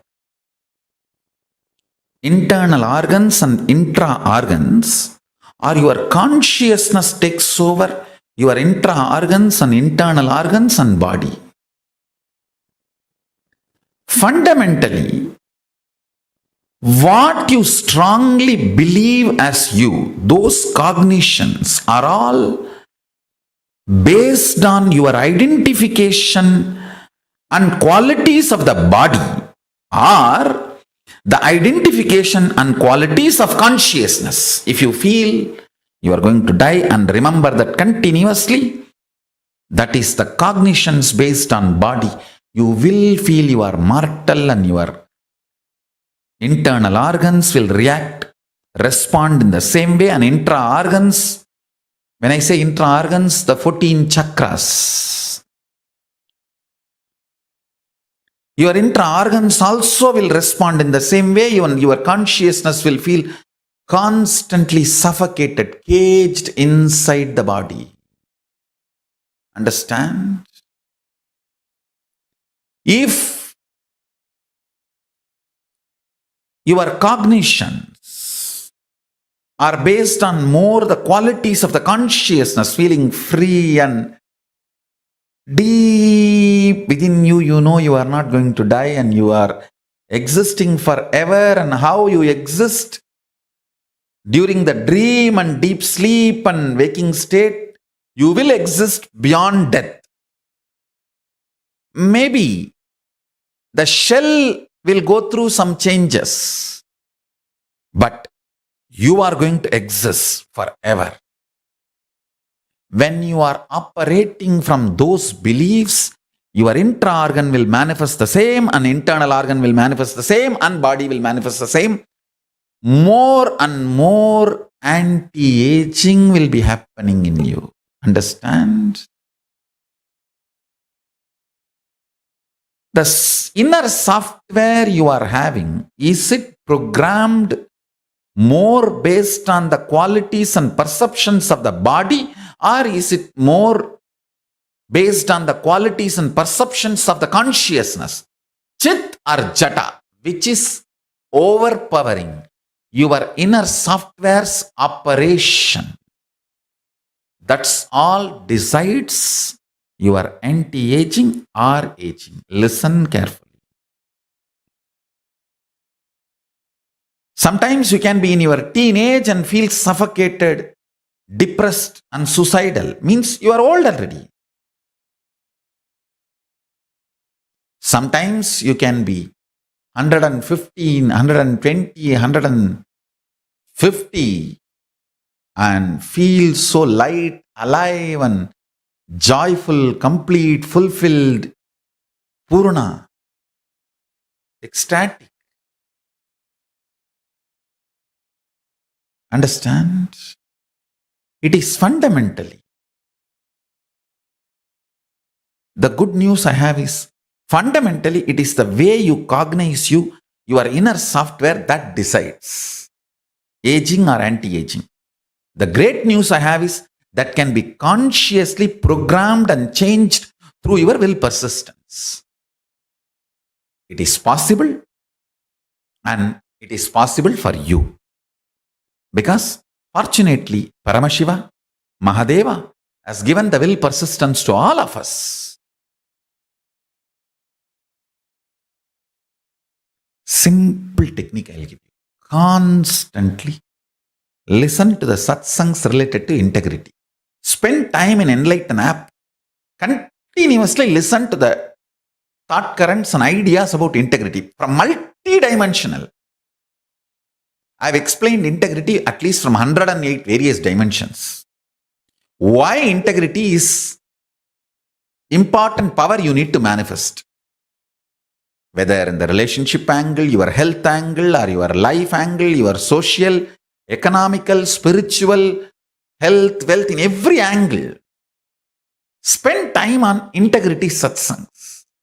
You will understand you are given will persistence by Paramashiva, and you decide not to believe you have will persistence, because if you know you have will persistence, you can change. You have the responsibility to change. You don't want that. You only want to blame somebody. You only want to find a reason for your failures. You are not interested in success. That is the problem. If you practice integrity, you will understand, oh God, you will catch the blind spot. then you will decide to be successful and you will take the responsibility to be successful. Whole thing is too easy. Understand that. Svalpamapyasya dharmasya trayato mahadevayat. Just practice little bit, so much of your fears will melt down.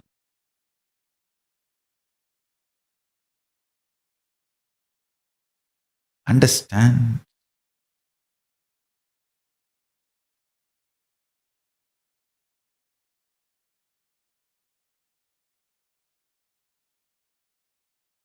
When I say don't die for next 3 years, do not die within next 3 years. Somehow be alive, I will reach out to you. I really mean, please understand, it's not that I have some marketing plan through which I am going to reach out.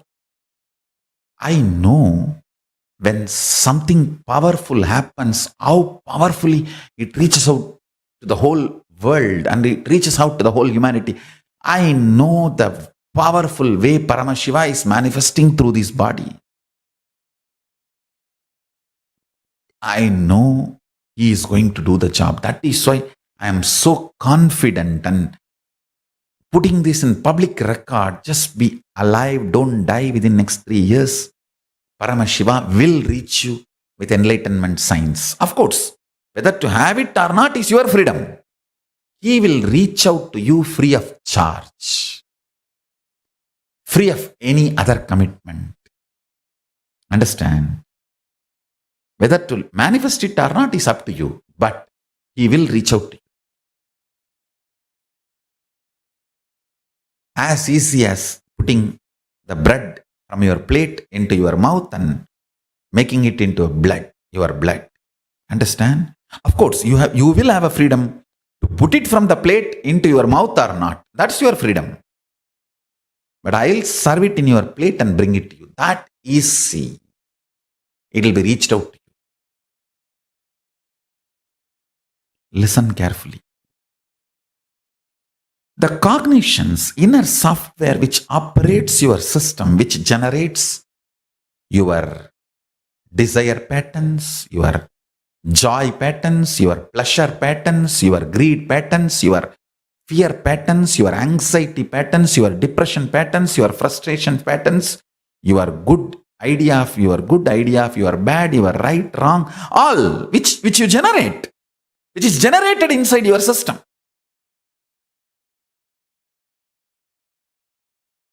Continuously, that source software should operate with more and more by the qualities of consciousness, Paramashiva,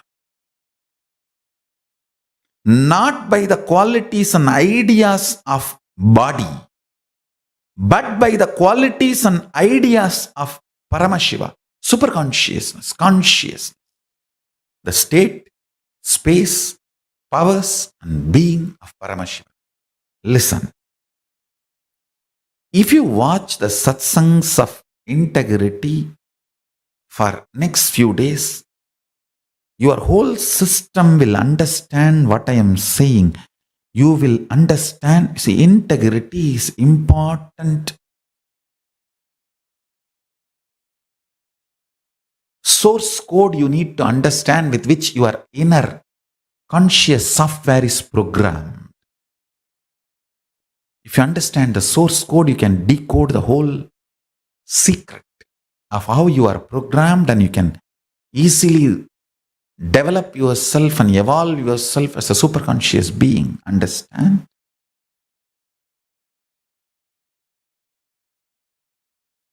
Grasping the truths about integrity, manifesting the power of integrity will make you understand the power of your will persistence. It will remind you many successes you had about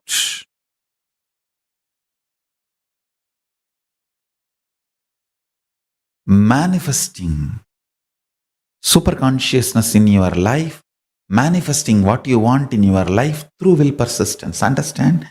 through will persistence, all the successes you had. When you are reminded, if you practice integrity, you will be reminded about it. Then you will get so much of confidence on the power of integrity.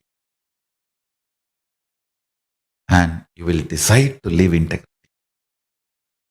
That's a first step for anti-aging. More and more powerful cognitions, understandings. I gave one example. Body is mortal, consciousness is immortal. Deep down, what you believe as you, what is your inner software beliefs, that is going to impact your internal organ. Intra-organ means chakras. That is going to impact your intra-organ and internal organ and body.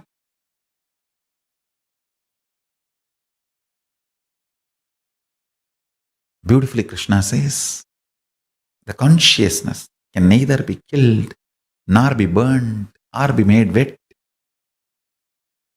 The great qualities of consciousness should be your cognition about you. Consciously decide to program, meditate, contemplate, declare to yourself, you are consciousness, Paramashiva, even with you. Behave yourself as Paramashiva. Even with you, behave yourself as Paramashiva. That is the highest integrity to Paramashiva. Understand? If you think you have something other than Paramashiva, you abuse Paramashiva. How can anything other than Paramashiva exist? Then you are more powerful than Paramashiva. He is the only Purusha. No other Purusha exists other than Paramashiva. So even with yourself, behave as Paramashiva is integrity to Paramashiva.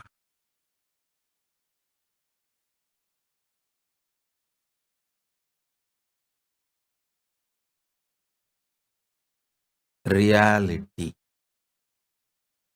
Listen. Reality is what I'm going to work now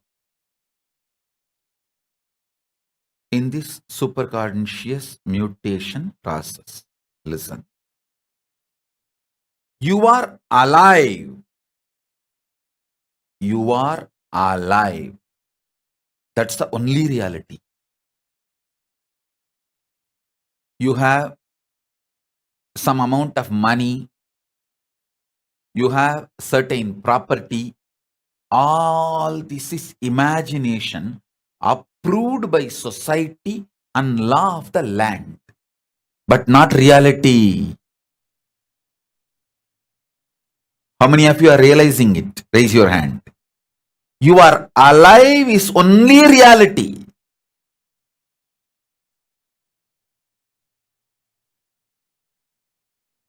You have some amount of money. Is your imagination accepted by your bank? You have certain properties. Is an imagination accepted by your country?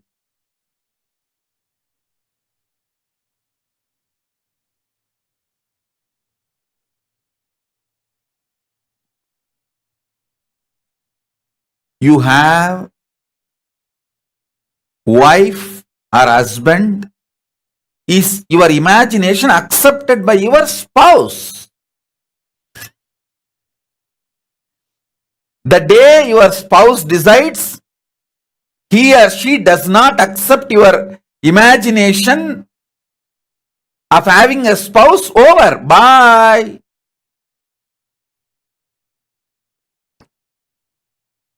You are alive is only reality.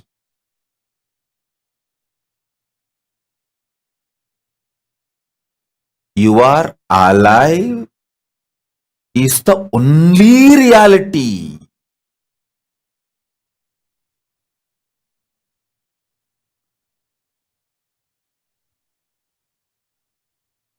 Everything else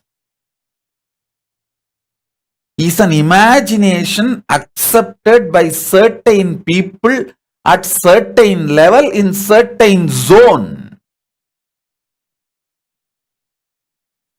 How many of you are understanding?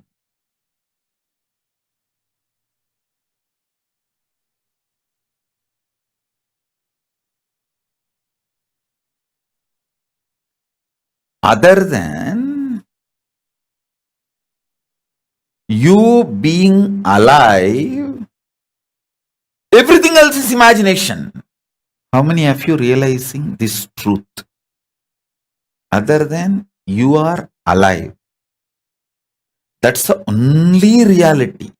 Listen, even if you think you have a 6 feet body, you have a beautiful body, or you have an ugly body, all this is also imagination inserted into you by certain people, accepted by certain people, and kept alive by certain people. Your shape, size can change anytime, and it is constantly changing. Sometimes more than 3 pounds a day you change. Up, down, 3 pounds a day you change.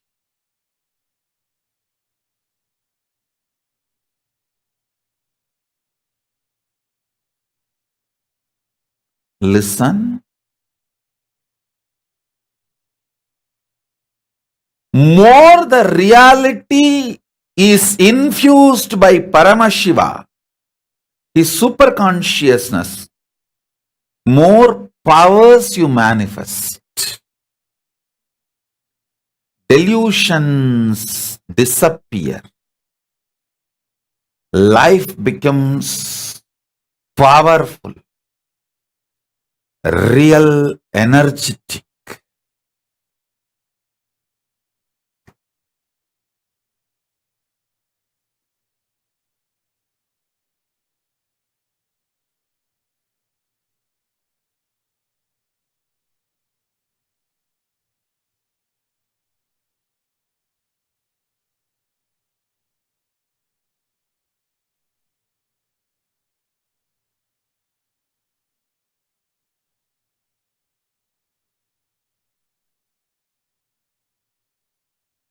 Don't be afraid of reality. That's all. Don't forcibly cling to delusion.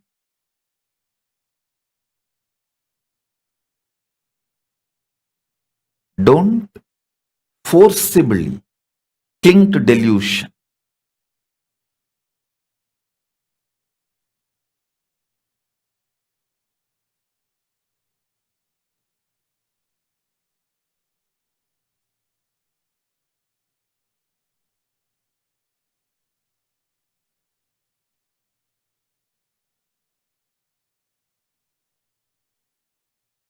If your life becomes more and more energetic,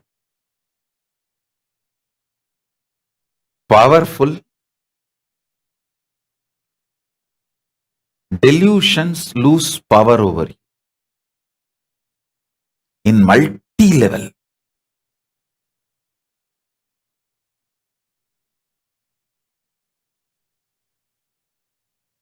Evolve in reality. Let every day of your life raise you more and more into reality. Ravana is not wrong when he shows his power. He was wrong when he was trying to possess Kailasa, control Kailasa. If Ravana has not played with Paramashiva, he would not have been destroyed.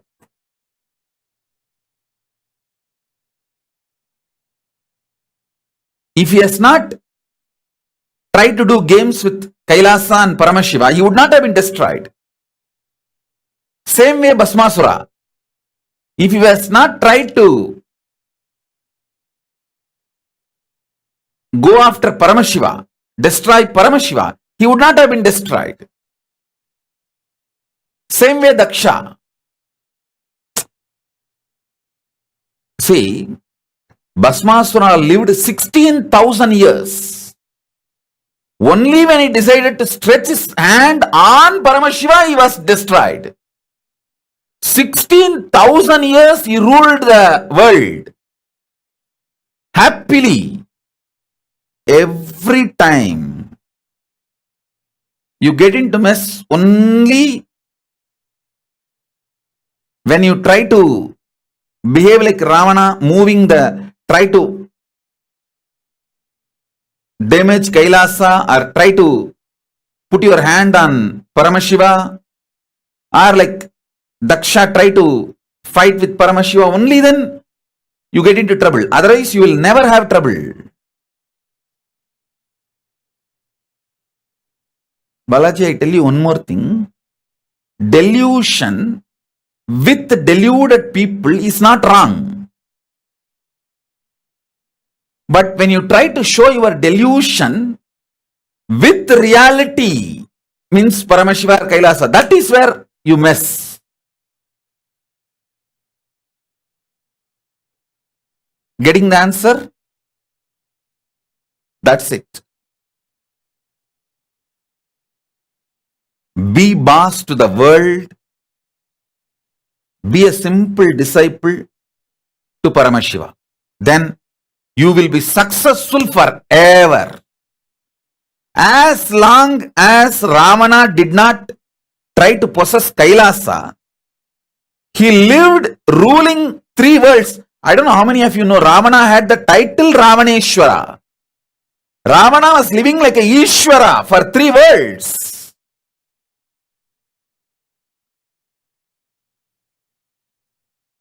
Only when he decided to possess Kailasa, try to shake Kailasa, he got into the mess. Within 3 years he was killed.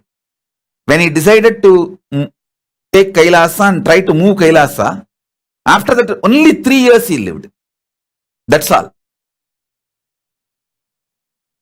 12,000 years he lived as a Ishwara. Because he tried to disturb Kailasa only 3 years. Within 3 years he was destroyed.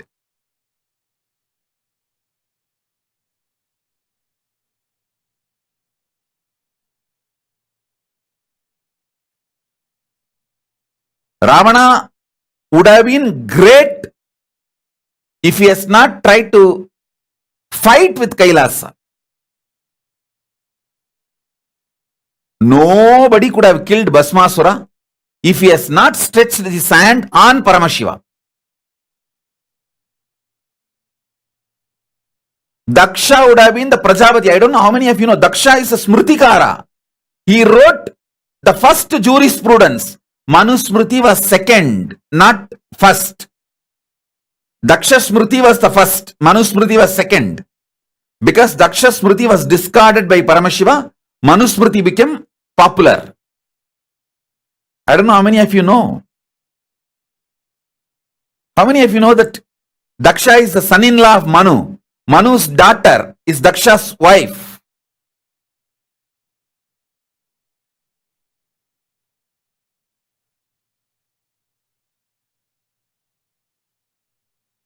Because Daksha's Smriti was discarded, Paramashiva asked Manu to write one more Smriti. So Manu wrote the Smriti, that became the jurisprudence for human beings. Otherwise, the first jurisprudence was written by Daksha. Because he directly dared to attack Paramashiva, he was destroyed. Otherwise, he would not have been destroyed. Delusion being used with deluded people is okay. But don't try to use the delusion on reality. That is the only place where you mess it. Your delusion becomes too much. You think through your delusion you can play with reality. You can't sit in negotiation table with Paramashiva. You can't threaten Paramashiva, you can't use greed, fear, anything to deal with Paramashiva. Understand that. Simple, straightforward surrender, conversational relationship. You will always win and protected. You will see everyone whom I am protecting and constantly winning in their life games. Just see, only thing they have is conversational relationship with me. That's all. And I know they will not try to use their delusion, fear, anger, violence, greed to deal with me. Use all that to deal with the world, not with me.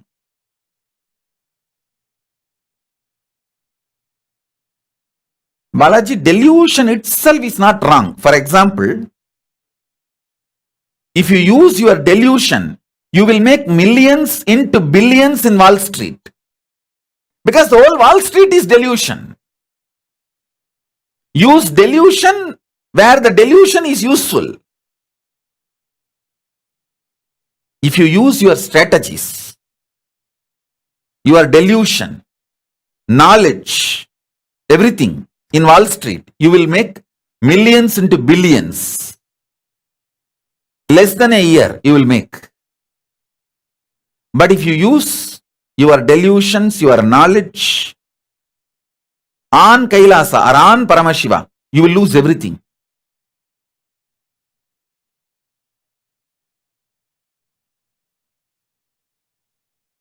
Fear, violence, anger, cunningness, hypocrisy, secret strategies, nothing will work with Paramashiva and Kailasa. Simple surrender, simple obedience, simple conversational relationship.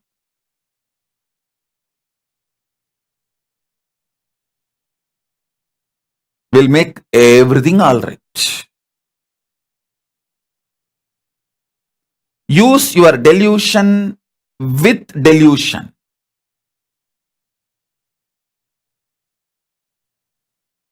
Don't use your delusion with reality. See, how many of you very clearly know that February 14th, you always tell your wife, I love you, and you send the rose. Do you mean? If you don't tell, you know what will happen. Somebody asks the husband, how to remember wife's birthday and anniversary without forgetting. The husband said, don't worry, just forget once and see what happens. After that, everything will become all right. After that, you will never be able to forget it. Use delusion with delusion. Play with delusion with delusion. Not with reality. With reality, do not use delusion.